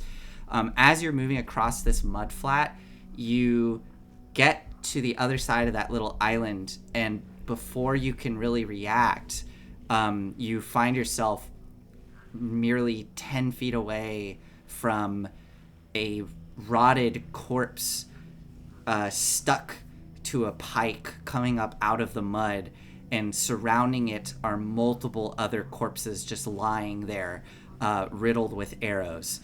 And before you can really determine exactly what's going on, the corpse goes and tries to pull itself off the pike towards you. What do you do? I start taking notes. Like you say, you come up behind Rin as Rin's just sitting there in shock, and start writing notes. The corpse every day, and it's quite horrible. And it's our easiest way of coping. Yeah. The corpse doesn't seem to be able to get off of the pike, and now that you have had a moment to kind of react to this, you see it's lashed onto this large, it's not quite a pike, it's actually just a large dead tree that has been driven into the mud. It is lashed to it tightly, and it is unable to get off.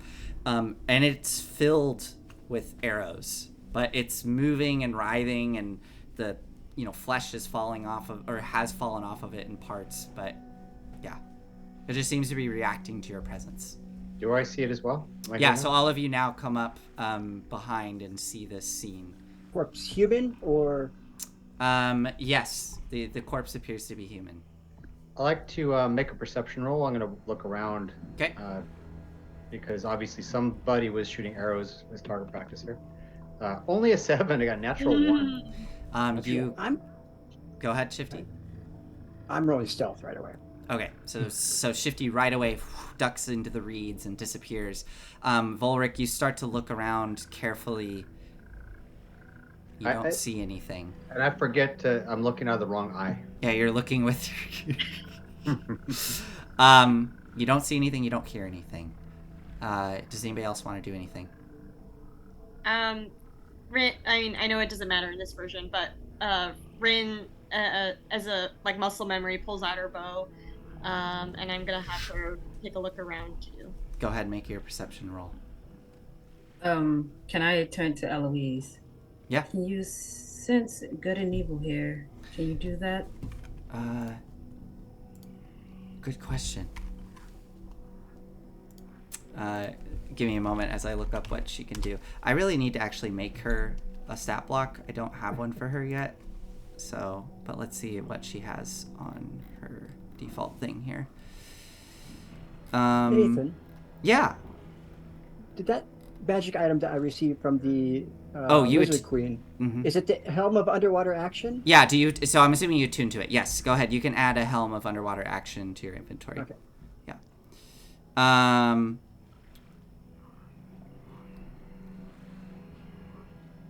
I unfortunately I can't do that today.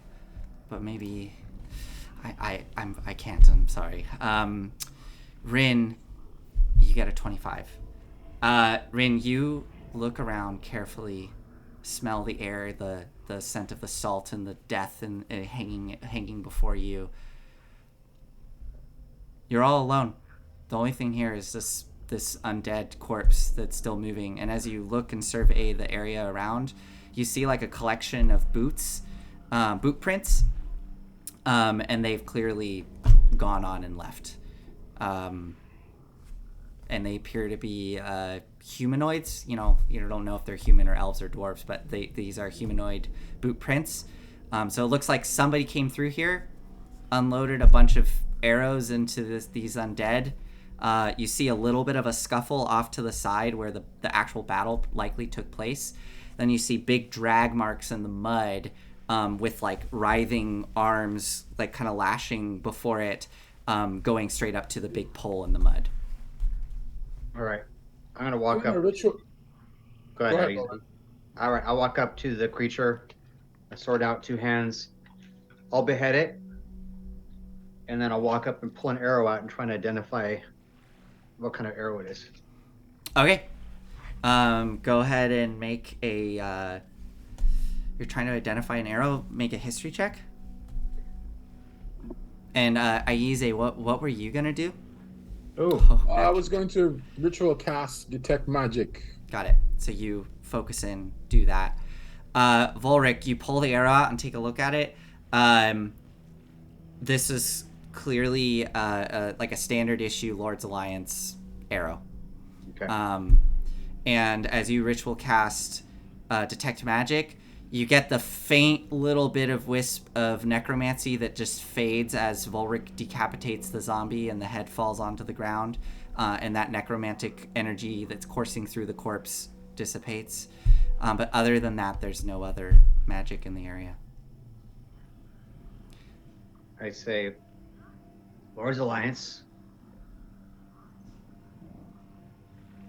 And as you all kind of continue to poke around, survey this scene, it becomes clear to you that this was some sort of scuffle that happened with the Lord's Alliance, and it looks like they tied up one of these corpses and just used it as target practice for a while before moving on. There's nothing else really of note here. There's no threat. It's just something that you've stumbled upon in the swamp. Does this look like a zombie or a... It does, and you can make a medicine check, or somebody can make a medicine check on the body. I'll make a medicine check. All right, Aspen. I'm still looking for 17. the reads. Looking at it, Aspen, this corpse is really old and waterlogged. The flesh that is on it is probably like decades old at this point. This is likely, and both you and Shifty would know, this is likely some undead that have been left over in the mirror. I mean, it's called the Mirror of Dead Men for a reason. So.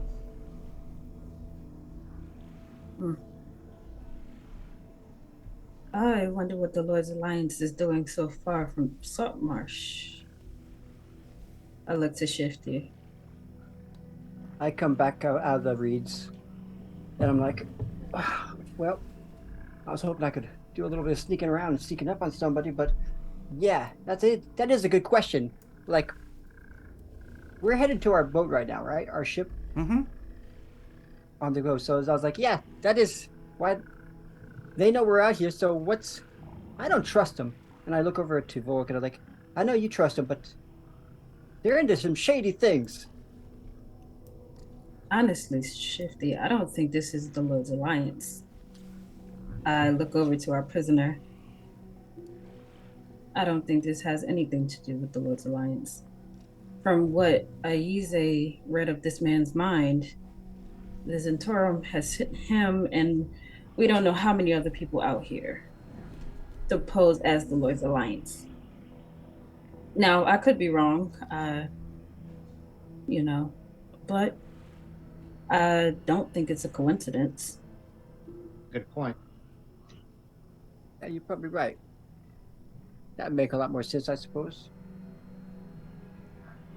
In that case, Ren, you interested in trying to track these folk?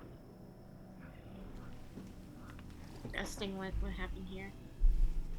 Which way is our boat? I say to Ashwak. Ashwak's no longer with you, but Rin would Do know. we have any? I say, which way is our boat? Because to see if the boot tracks are heading toward the boat or not, or coming from the boat. So the boat, Rin indicates is like kind of to the northwest. The tracks are going more northeast, like further into the swamp. So, what would y'all like to do? Are you gonna follow these tracks? I'm asking Ren, yeah. If you're willing to trek more swamp water with me. I think we need to figure out what's going on here before we go back to Saltmarsh, accusing the Lords of the Alliance of dealing with less than legal activities. We should have all the evidence. I'm not sure I understand what happened here. Yeah. Could you enlighten me? I mean, it looks like they got into a group of soldiers or a group got into battle with a bunch of undead, killed them, and then decided to make an example of one of them and tie it to a tree. Or am I wrong? Yeah, because They're just I having see fun. one of two scenarios thanks to Aspen. Either it's a Zentarum, we could track them down, give them what for. If it's Lord Alliance, we can meet up with them, find out why they're here. I'm more referring to Aspen's assertion that if it's Lord's Alliance, then they're doing something illegal. So, if we I track them don't down, understand what's illegal. You got attacked by a bunch of undead. I mean, in poor taste, certainly. I mean, tying this guy to a tree, just off him. it does seem more like a Zentarum kind of thing, doesn't it? Yes, it does. Well, it means they can't chase him. Yeah, but you can't chase him if you chop his head off either. Well, if there's one thing that I have faith in, more than that falcon over there, and more than the accuracy of Rin's bow, it's Rin's tracking ability. Rin, you want to help us out? Yeah.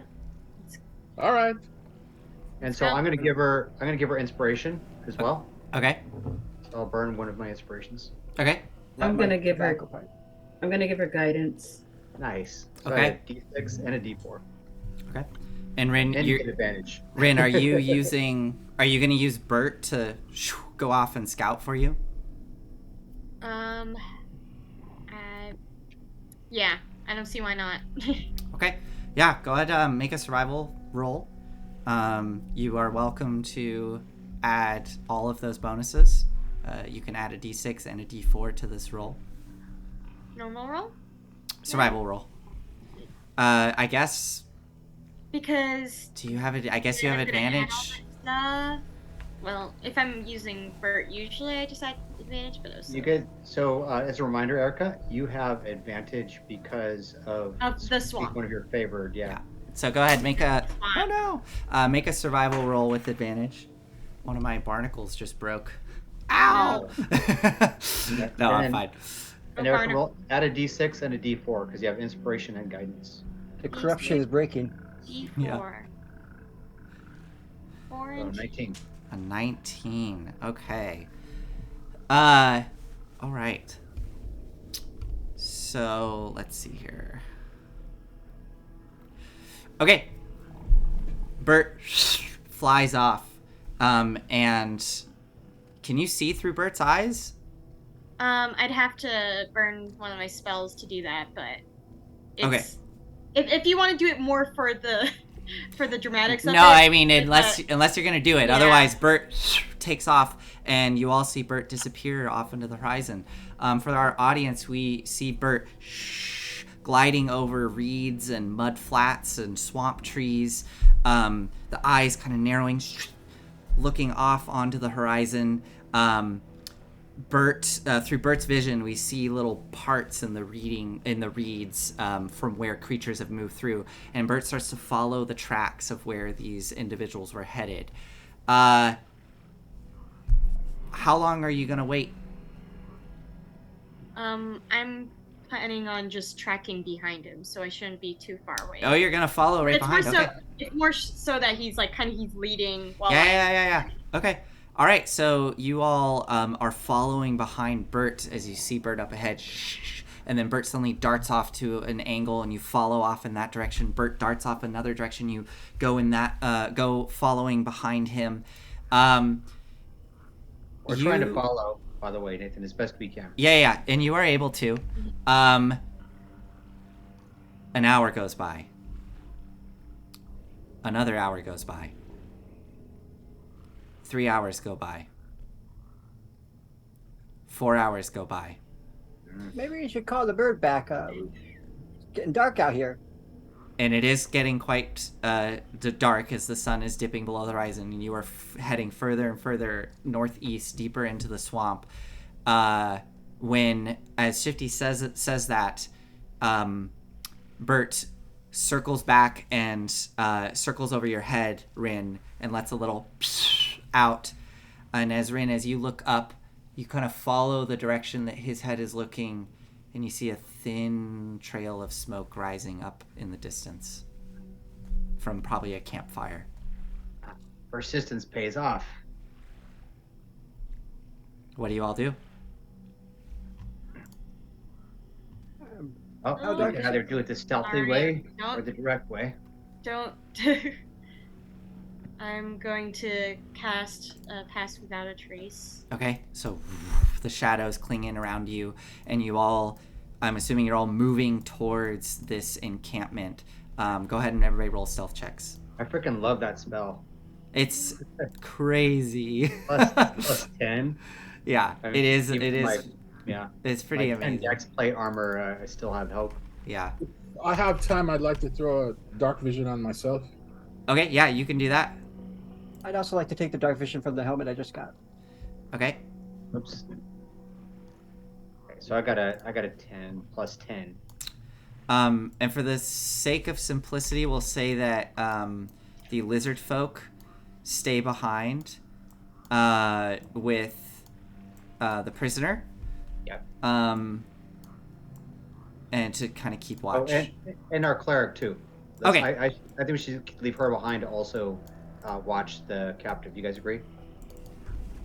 All right. So Eloise stays behind as well, with the prisoner. So our lowest rolls here looks like a couple 20s. Because they had to attend all these. My God. Yeah. Without issue, you all carefully push your way through the mud and the reeds, eventually coming up to what looks to be an island rising up out of the mud flats. And atop it, there is a collection of kind of scraggly trees. And on top of this little island that has a good view of the surrounding land, you can see the thin smoke rising and a little campfire burning. As you climb up to the top, pushing through the reeds, staying as quiet as you can, the magic suppressing all of the sound around you. You just hear the croaking of the frogs starting to come out as the evening presses in around you. You see the light of the fire up above as you push some of the reeds aside, and you see there are 7 individuals crouched around a small little miserable fire. They all look to be human or maybe half elf. Some of them might be half elf. They are wearing ratty dirty Lord's Alliance uniforms. They have spears at their side, and you can see some short bows. They have they do not have spears. They have what look to be scimitars and light crossbows, but they're all like crouched around this fire, just trying to get the warmth in. They're kind of muttering to themselves. You'd have to get a bit closer to hear what they're saying. All right. How far back?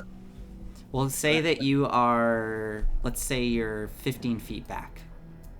Do any of these guys look familiar to either Shifty or myself? Make a perception roll for me. 11. 11. From this distance, you can't tell. Okay. Shifty? I got a nat 1. You got that one. Yep. Neither of you notice. Does somebody want to push up closer? I can. Okay. Volric, this will be another stealth roll for me. Okay, coming.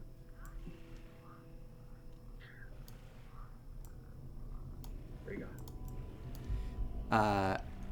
16. Oh, 16. Okay, right, because you get add the plus 10. Wow, you are lucky. Oh, good. Okay. Okay. You push up through the reeds and get really close to the fire now. You're probably only like 5 to 10 feet away from the closest individuals as you start to listen in.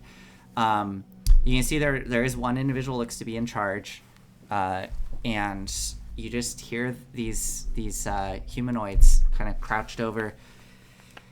How much longer we gotta be out here? We ain't getting paid enough for this. Sitting out in the mud and cold, getting eaten alive by all these insects. The other individual looks to be in charge goes, listen, we have a job to do. We just have to move about, cause trouble, stir the pot, as it were, and we'll get paid handsomely for it. If we run into any other patrols, we'll just try to stay quiet. If anybody spots us, we know what to say. We're from Leylon, we're just on patrol. Easy enough. Look, you're getting paid more than you ever would what you were doing before. Just being town guards. Come on now. I suppose you're right. How long we ought to be out here for? Another 10 days or so? We're supposed to be out here for the full month. Oh my God, this is miserable. Pass me some of that wine. The wineskin gets passed around. They all start drinking as the smoke is kind of billowing out of the fire. This is not a well-built fire. It's kind of that smoke keeps like billowing around and blowing into your face, Volric, kind of causing you some discomfort, but then it continues on. What do you do? So I'm going to message Rin, and I tell her, I say, let the others know when things go south, let loose your arrows and spells. And I'm going to cast disguise on myself, Okay. and I'm going to try my best to disguise myself as our captive prisoner. Oh, okay. Okay. And then I'm going to have a bandage over my neck, like it looks some kind of wound. Okay. And I'm going to stumble out into their view. All right. Go ahead and make a deception roll for me with advantage. Well, you already have advantage, but yeah. How far away? How far up ahead is he from? So Volric has just stepped into the camp.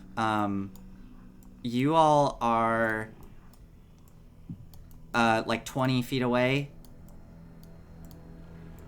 Yeah, we'll say like that. That looks about right to me. All right, Volric, what'd you get? You got a 14? Yep.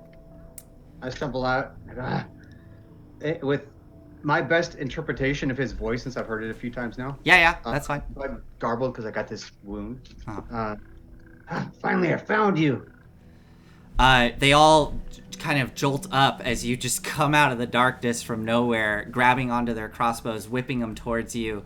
The one individual who seems to be in charge raises a hand to steady them all. Steady, steady.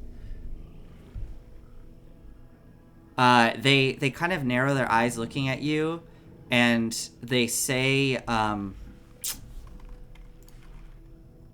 they say?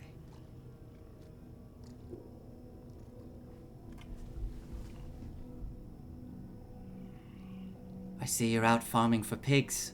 Have you had any success in getting more truffles? Shifty, you kind of hear this from a distance, and you immediately recognize it as thieves' cant. Yes, I do. But what do you do, Volric? So Do I discern this is some kind of code? Make a... Insight? Yeah, make an insight check.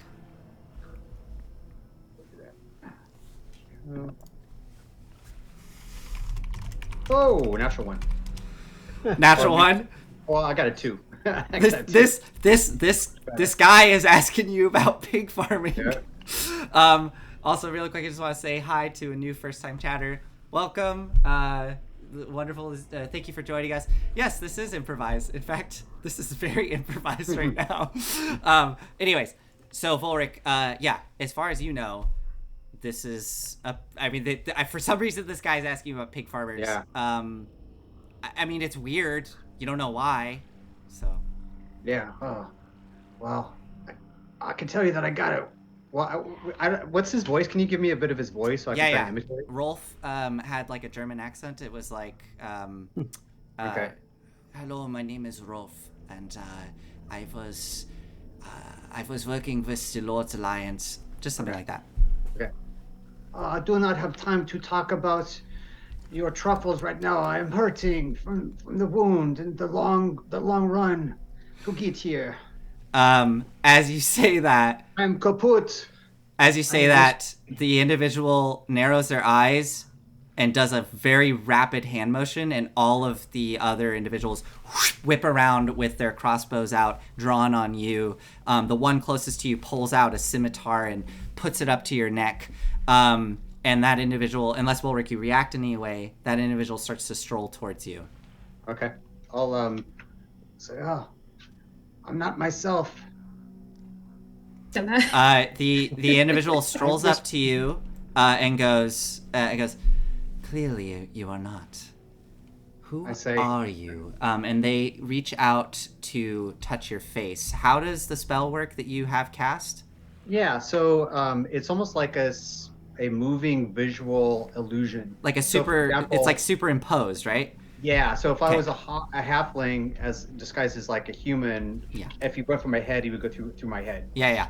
So he reaches up to touch your face, and he, from his point of view, kind of sees his hand slightly dip into the illusion, and he starts to feel your face. So clever. I will start to turn it off from head down, starts to kind of slowly dissipate. Mm-hmm. I say, so I guess you didn't really want truffles, and I'll attack. Of course, they will attack. Okay. Everybody roll for initiative for me. And I'm gonna move you all to a map. Can I send a message? Go ahead. No, I'll just send a map. But go ahead, Aspen. Can I just send a message to stay forgetting to do that. To Boric and say, you call yourself a bard. That was terrible. You say that just as Volric reaches down and pulls his sword out. All right. So everybody's rolling initiative. Wonderful. I need to pull up the tracker here. We'll see what happens. Yeah, we'll see what happens here. Let's. This is great. They asked about a job, right? Yeah. No, this is very fun. Did you get the job done? This is very fun because as our new guest who just tuned in, I love doing random encounters, and this is some random encounter shit that I'm. But this is great. This is really fun. All right, so Volric, everybody is kind of on guard for this. So we'll just kick this right off. Shifty, you get to go first. Yeah, if I've overheard what the conversation, I was like, he should have known that they were asking about the job. And I don't think I can get up to. I don't think I could get up to them. Would I be able to run up to them in time? I think I have 25 speed. Do you see the map? Oh, let's see. This is a current map. Okay. Yeah, I think you're close. Oh, I could. Yeah. Yes, but you know what? I'm not going to do that. I'm going to attack this bad boy right here. Mm-hmm. And I'm going to say, stupid guy. And then I just cast and just throw a a frost knife. Here we go. It's a magic Awesome. spell. Yeah, Wonderful. I think you get to make an attack roll, right? An ice knife. Yes. Okay, There we go. go. So you got a 15 because you have advantage. That definitely hits. Okay, so is that a wow? That's 10, 19. Yeah. So out of the darkness, this blade of freezing ice slams into the back of this individual. They fall down dead into the fire with a flurry of smoke and sparks. They are gone. Shifty. It should, if it hits him, it should also hit a person next to him within 5 feet of him. The target and each creature within 5 feet of it must succeed on a dex save or take 2d6 cold damage. Okay, that's 3 creatures then. Did they all fail? I think. What's your spell save? It looks like it says piercing, but it should be I believe it should be that 3. Yeah. What's your spell save DC? Is it Oh, above? spell save. That would be, sorry. Is it a 13? Spell save is, actually, I don't even have it here. I do not know. My gosh. I would think it'd probably be like 13 or 15 here. Give me a second. I doubt it's a 12. So they all fail. It's 13. Yeah, so they all fail. Go ahead and roll your 2d6 damage. I think I did. I think that's what the 3 is, but I can roll it again. Oh, the 3? Is that... Oh, that's what the extra 3 is there? Got it. So it explodes as the body lands into the fire, sending ice shards everywhere, and deals 3 damage to the individual standing next to them. There's a sudden cry of panic from all these individuals as one of them goes, "It's an ambush!" And next up is Aize. I'm going to take that movement to do my cunning action and allow me to move that quickly so I can take a bonus action and hide. Go for it. Aize, what would you like to do? Just wanted to confirm the leader of the group is here, correct? Correct, this one here, yeah. Oh, is that one there? Yeah. Even better. Then I'll place the fireball. Oh. Okay. Right here. Okay, yeah. So are you just targeting all of the other people except the leader and Volric? Correct. Okay, that's perfect. Okay, so I will roll dex saves for them all. Go ahead and roll your damage. 28 points. 28 points. Hold on, I need to actually see if they can even survive if they succeed. They might not even be able to survive. 28. Yeah, no, they all die. So Aize, you throw the beam of light and it explodes. All of these individuals are just immediately fried into ash with a they're all gone, and now the individual standing there with like has just been manhandling Volric is now like looking shocked and in awe at all of this that just happened. Aize, do you do anything else with your turn? Yes, I say. You can always surrender, you know. Rin, as it comes to your turn, you do see the individual that was just grabbing Volric's face throws their hands up. What do you do, Rin? I say that's a wise decision. As Rin just kind of somewhat casually approaches, just turn around, hands on your head. All right, so you approach, they put their hands on their head and they go quiet as you start to tie them up. This combat is essentially done. It was not a challenging combat. As it comes to a close, what do you all do? You have this individual at your disposal. So I would like to... Let's start with Aspen. I want to slowly walk over to this fine gentleman. Hey, we have your friend. We just want to talk. I'm listening. What are you guys doing out here? I know my friend here didn't look at Volric. I don't know what he did, but he just wanted some information.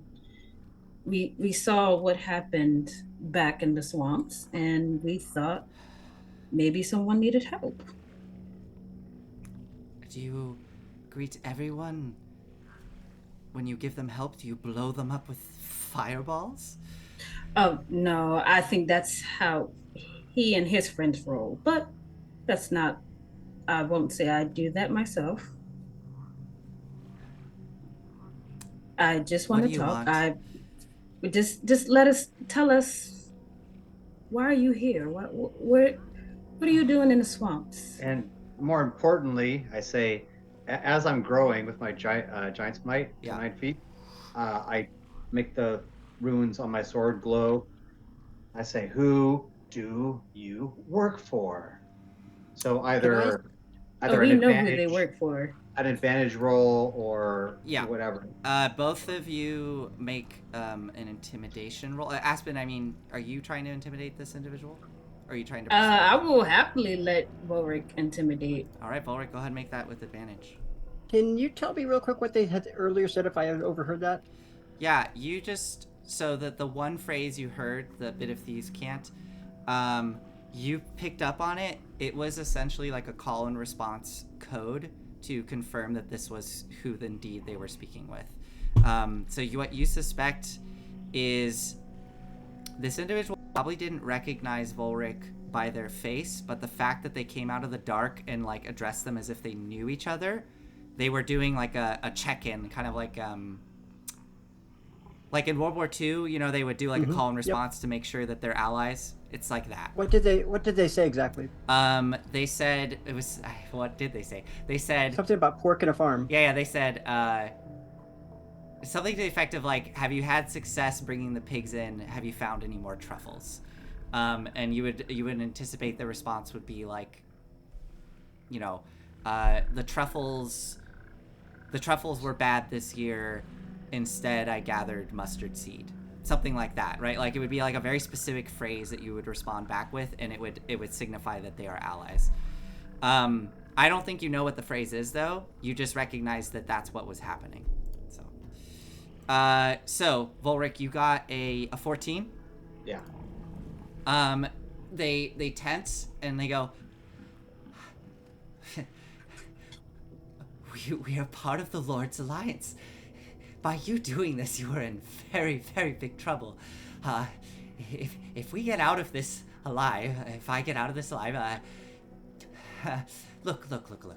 We can. What do you want? What do you want? I've told you who we work for. We're part of the Lord's Alliance, and you came and attacked us. There's no way you work for the Lord's Alliance. You know how I know that? To enlighten me. Because the Lord's Alliance has plenty of truffles back home. There'd be no reason they'd be looking for them. I smack my forehead.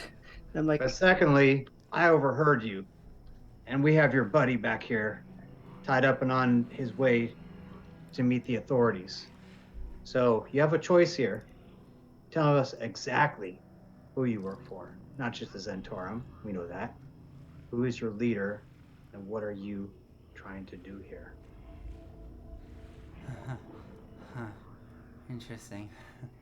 I mean, Rolf already told us everything he knows. We just want your story to corroborate it. Make a deception roll for me, Aspen. 20.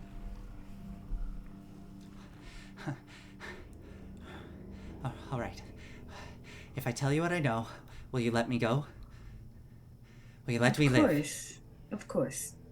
Can I? I need to hear it from the big one. Shifty, you step forward and are standing there before them. I turn back to the others. I say, took out the rest of them. I don't mind this one getting free. What do you think? Assuming we believe what he has to say. Okay. And then Shifty, what do you do? I speak in thieves' cant, and I said, pretty much the bird is after the ball, which is like pretty much saying, my companion is ready to kill you. Okay. And then I say, so the garden party, I'm from the brother. I'm the brother from the garden party. Or are you the brother from the garden party? And I'm pretty much saying, I'm a smuggler with the guild. You Right. do need to talk to us. They respond, I'm just going to say it plainly, but all of you just hear Yeah. this like weird, kind of weird esoteric phrases. Like speaking They say, pig Latin to each yeah, other. yeah. They say, or he says, yes. I'm with the Guild of Smugglers. If you get me out of this, I will speak very highly of you. I will make sure that you're compensated greatly. What do you say? What are you saying, Shifty? I speak in a language he understands. The language of the people who have to sneak around sometimes. And then I say to him that in code I just say, I'm not going to kill you. Okay, I'm going to say that Kamish, I say, he will kill you unless you tell him what he wants to know. Can you and promise? I will know if you tell the truth. Can you promise? Can you promise that he will let me go alive if I tell him? Of course, by my mother's grave. Are you lying, or do you believe what you're saying? Well, I'm totally lying. Okay, make a deception roll. I can't trust Eric or Rorik. Rorik's gonna smash him if he doesn't. Aspen is. Okay, make a That's deception true. roll. All right, deception. Let's see if I got better at this. I am an expert. You got a 10. Okay. Oh, okay. He believes you. All right, nice. And I say, I think he's ready to speak Yes. now. Now, before you start talking, if this doesn't sound like something that we believe, you're getting tied up and you're coming back with your buddy. So don't try any games. Okay. All right. Give me a second.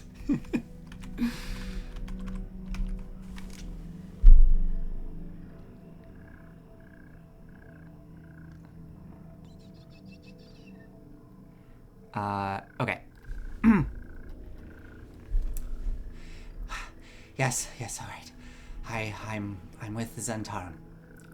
I can't tell you exactly who my employer is because I've never seen their face. I'm telling the truth. I'm telling the truth. All I know, they always arrive cloaked. I always meet them on the outskirts of Saltmarsh. I meet them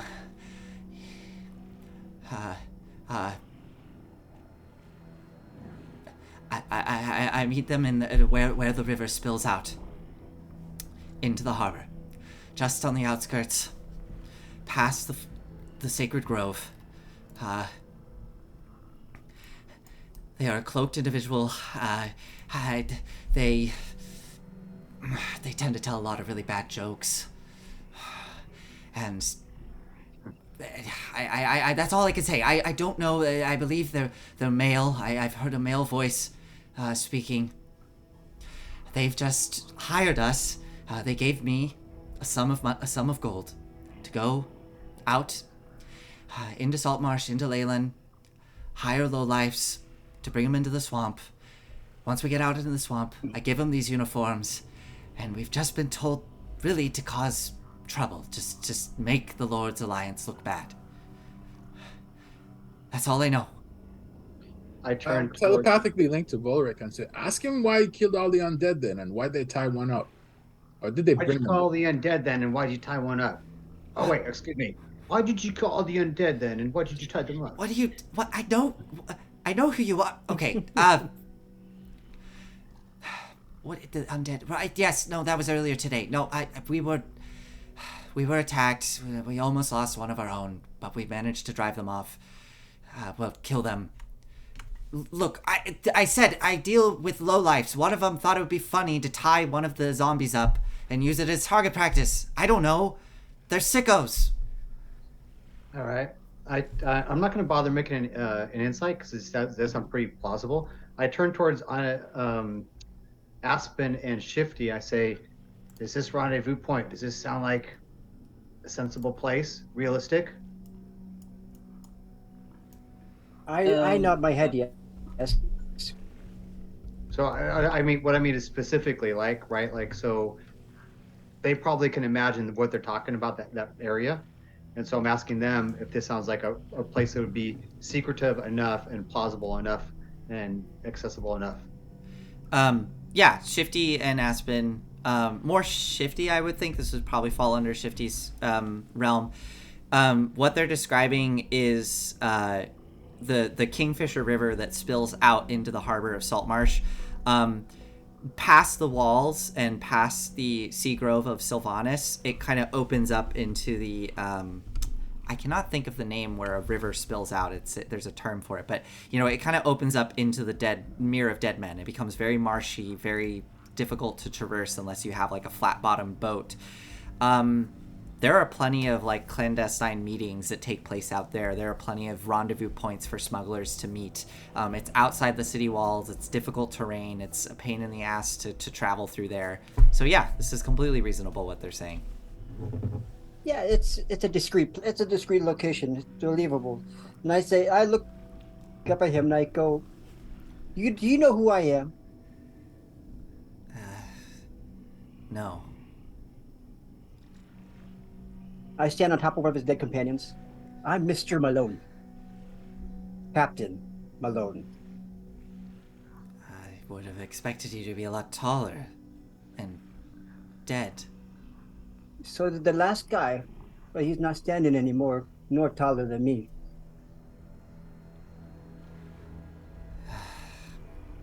What do you want?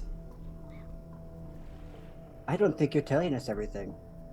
I think, for example, there was a time and you knew about our friend here that we found in a rendezvous.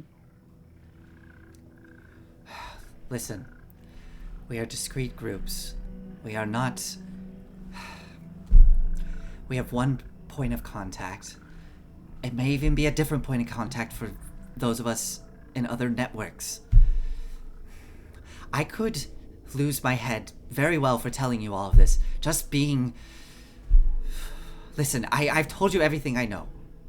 Will you please let me go alive? My name? Do you really need to know my name? I like to remember the name. I cannot give you my name. That is far too much information. And at this point, he switches to Thieves' Cant and is speaking to you in Thieves' Cant. Okay. If I divulge my true name to you... I stop him. None of that. We all want to hear it. I lean into him and I say, I was gonna tie you up, bring you into town, stash you away until we intercept your friends at that rendezvous point to make sure that you didn't give it all up. But if you tell us your name, and again, we believe it, then we're gonna let you go. So, you tell us your name. If my gut believes you, if my friends believe you, you can go. Because since we'll know your name, we can find you. And we will know that you're not gonna go to your boss. Make another intimidation roll for me, with advantage. Cool. Coming.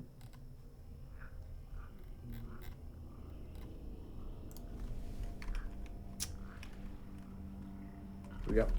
Oh, not 20. Wow. Okay.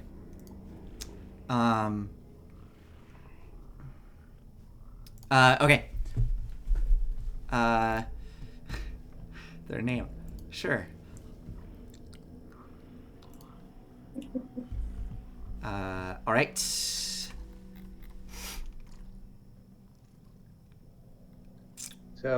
DM, pull it up from your Rolodex name. Yes.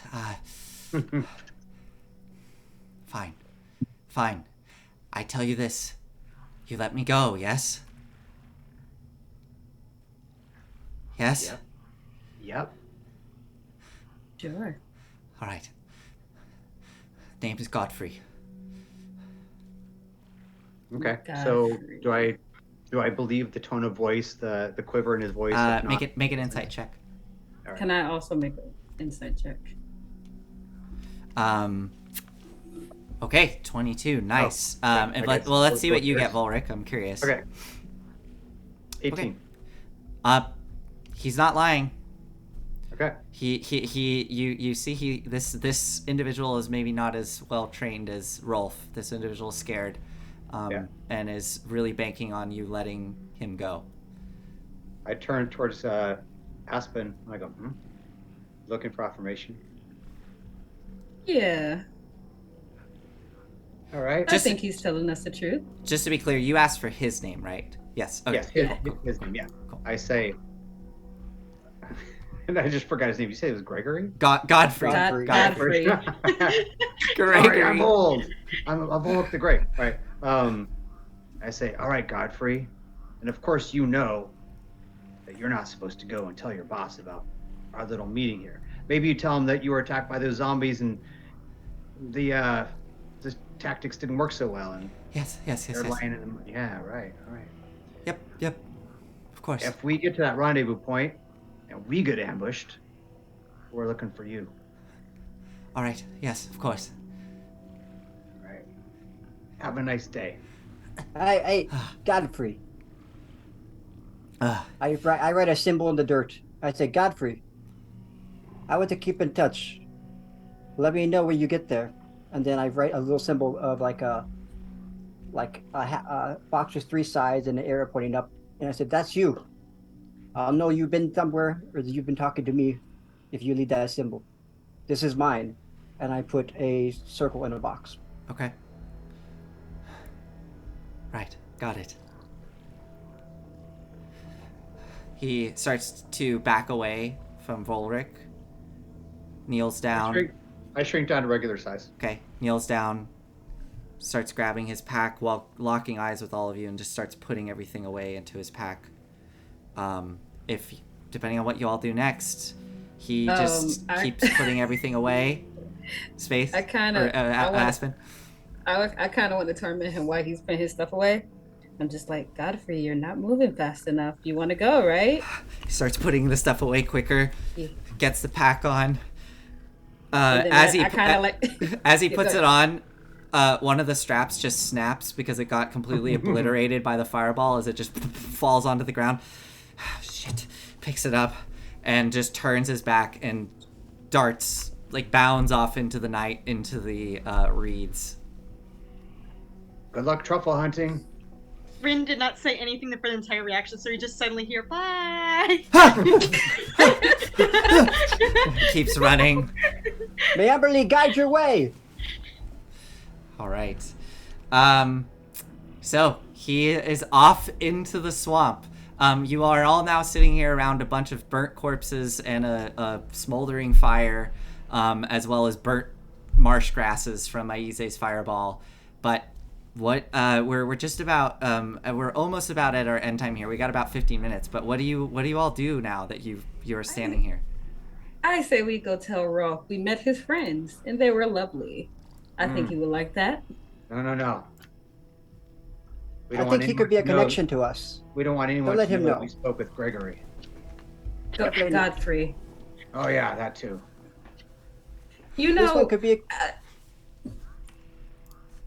a ahead. little shifty. You can hear a little shifty's voice coming in. No, wait.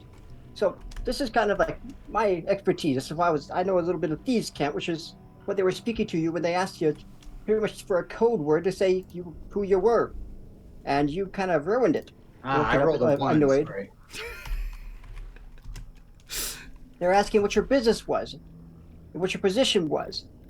But, yeah, anyways, I think he could be used as a kind of a inside man, possibly. That's why I give him a symbol, so we know. Very So nice. definitely don't let Rolf figure out what he says with us, because he could be our inside man. Right. 2 reasons we don't want Rolf to know. Well, he'll kill him. Yeah.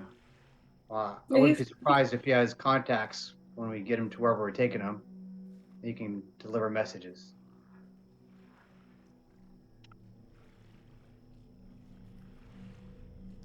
Sounds about right, yeah. Oh, Aize. Good job not fireballing the boss. Oh, no problem. I thought maybe we wanted to have a conversation with him. But, if Sethreth were here... I do try not to remind everyone of this, but just, gonna throw it out there once again. I can read minds, right? All right. That's it. If Sethreth were here, though, he'd be mighty teed off that you didn't leave him anything to stab. Oh, if Sethreth were here, he would be amongst them, and I couldn't fireball him. I miss him already. Sometimes, sometimes a little indiscretion can be useful, I think. Especially when you're working with people of under the table, You what mean they call discretion? low lives. Not indiscretion. Oh, no, you did fine.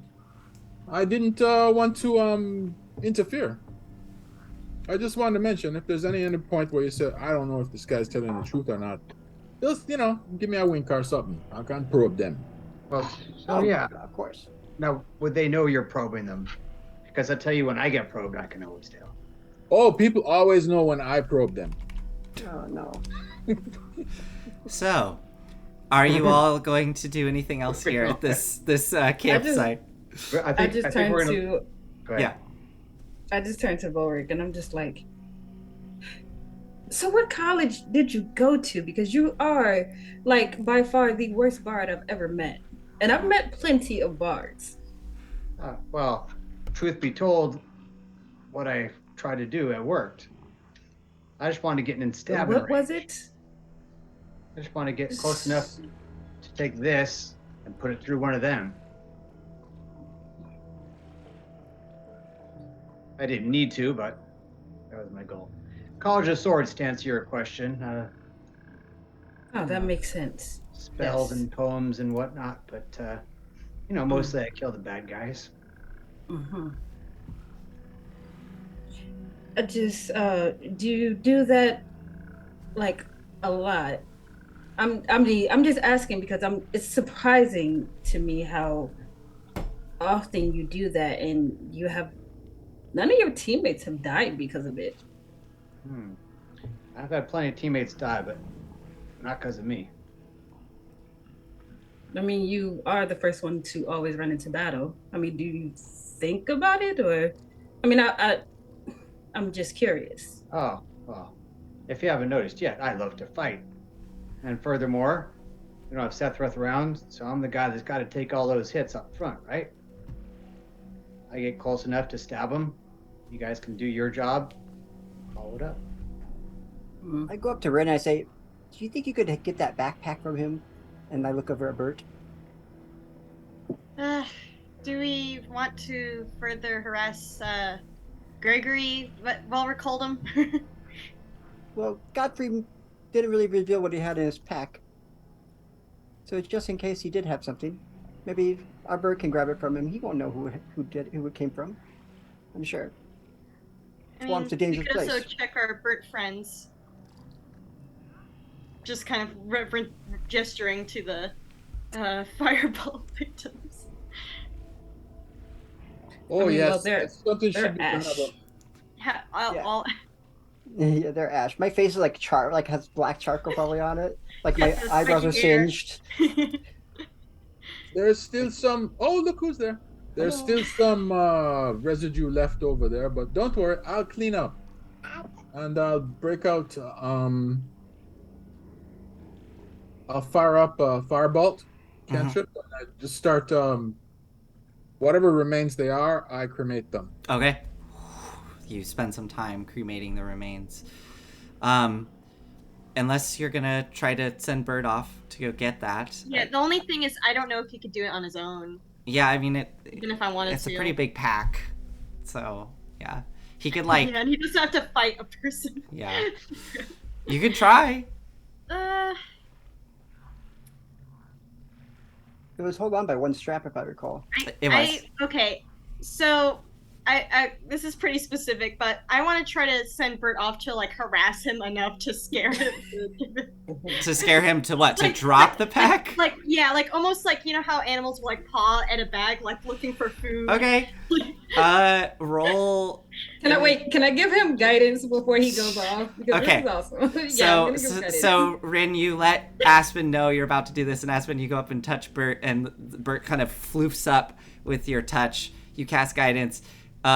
Make an intimidation roll with Bert's stats. So, I wonder how I should do this. So I'm gonna just roll a d20. I don't know. roll a if there's d20, any and then you have to, or- whatever Bert's stats I don't are. know what his sheet would look like for intimidation. Is he a hawk? He's a falcon. Falcon, which I think is same stats as Hawk. I think. Okay, you got a 14. I don't see Falcon popping up, but I do see Hawk. I think we use the Hawk stats. Yeah. Oh, and he has a -2 to charisma. You know, I would give him. Well, nope. The strength is that even sounds, worse. That sounds kind of racial there. I think to other Falcons. Other hawks. All right. So he gets 12. So Bert flies off into the dark.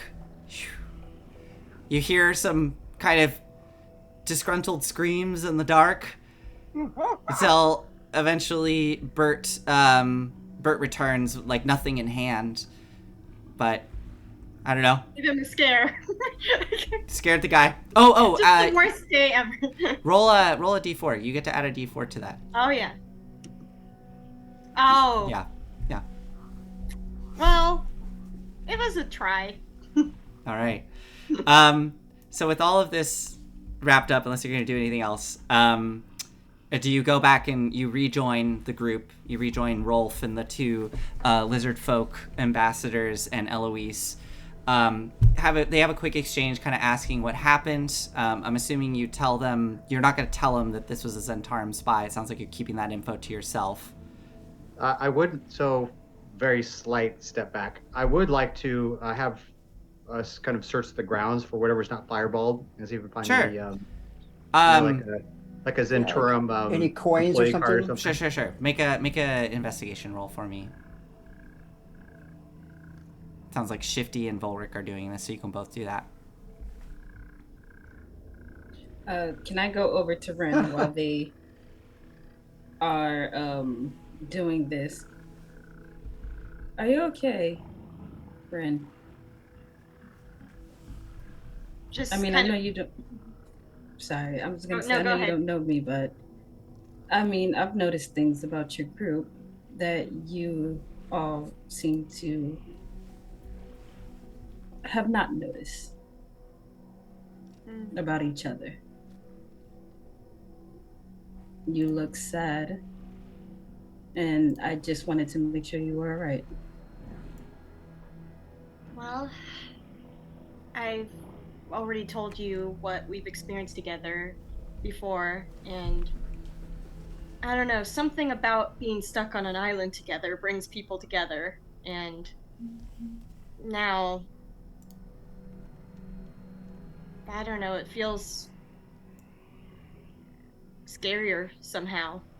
Not for the dangers, but trusting. I'm sure you're no stranger to that. I'm not. I know I haven't made myself very, I know I'm very hard to trust. I get that. I understand that. But if you ever need someone to talk to, I'm here. You know, I mean, it's just us girls, right? We can bond and do whatever it is that we need to do to heal for ourselves. I mean, our affairs were broadcasted. And ever since then, you seem to have had trouble really, I don't know. It just appears to me that you aren't being yourself. And I know that your group, your friends, they keep asking you to do things that you seem like you're uncomfortable doing. It's okay to say no if you don't want to. And I wonder why I'm here, you know? I would say it's strange to have an ally like you, but to be quite frank, this is on our first rodeo with lizard people. This is not the strangest interaction I've had in a good long while. It's pleasant, so thank you. Hey, I'll hold my hand out and offer you a handshake. I don't know what happened on this island that I keep hearing about, but trauma has a funny way of showing up in situations you want to repress it. You know, I get that, and it's not always good to keep it all in. So, like I said, if you ever need a drink or if you ever need someone to talk to that's not one of your companions, you know where to find me. Thank you. No and problem. as she's like shaking the hand back, it's like, so no warriors hug? You know, I'm not very much of a hugger, as it appears, like, you know, but yeah, come on. You know, let's make it 2 for 2. There's gonna be 2 hugs today. Yeah, we can make it 2 for 2, and I'll wrap her up in a hug, and I'm gonna whisper in her ear, "You are not weak.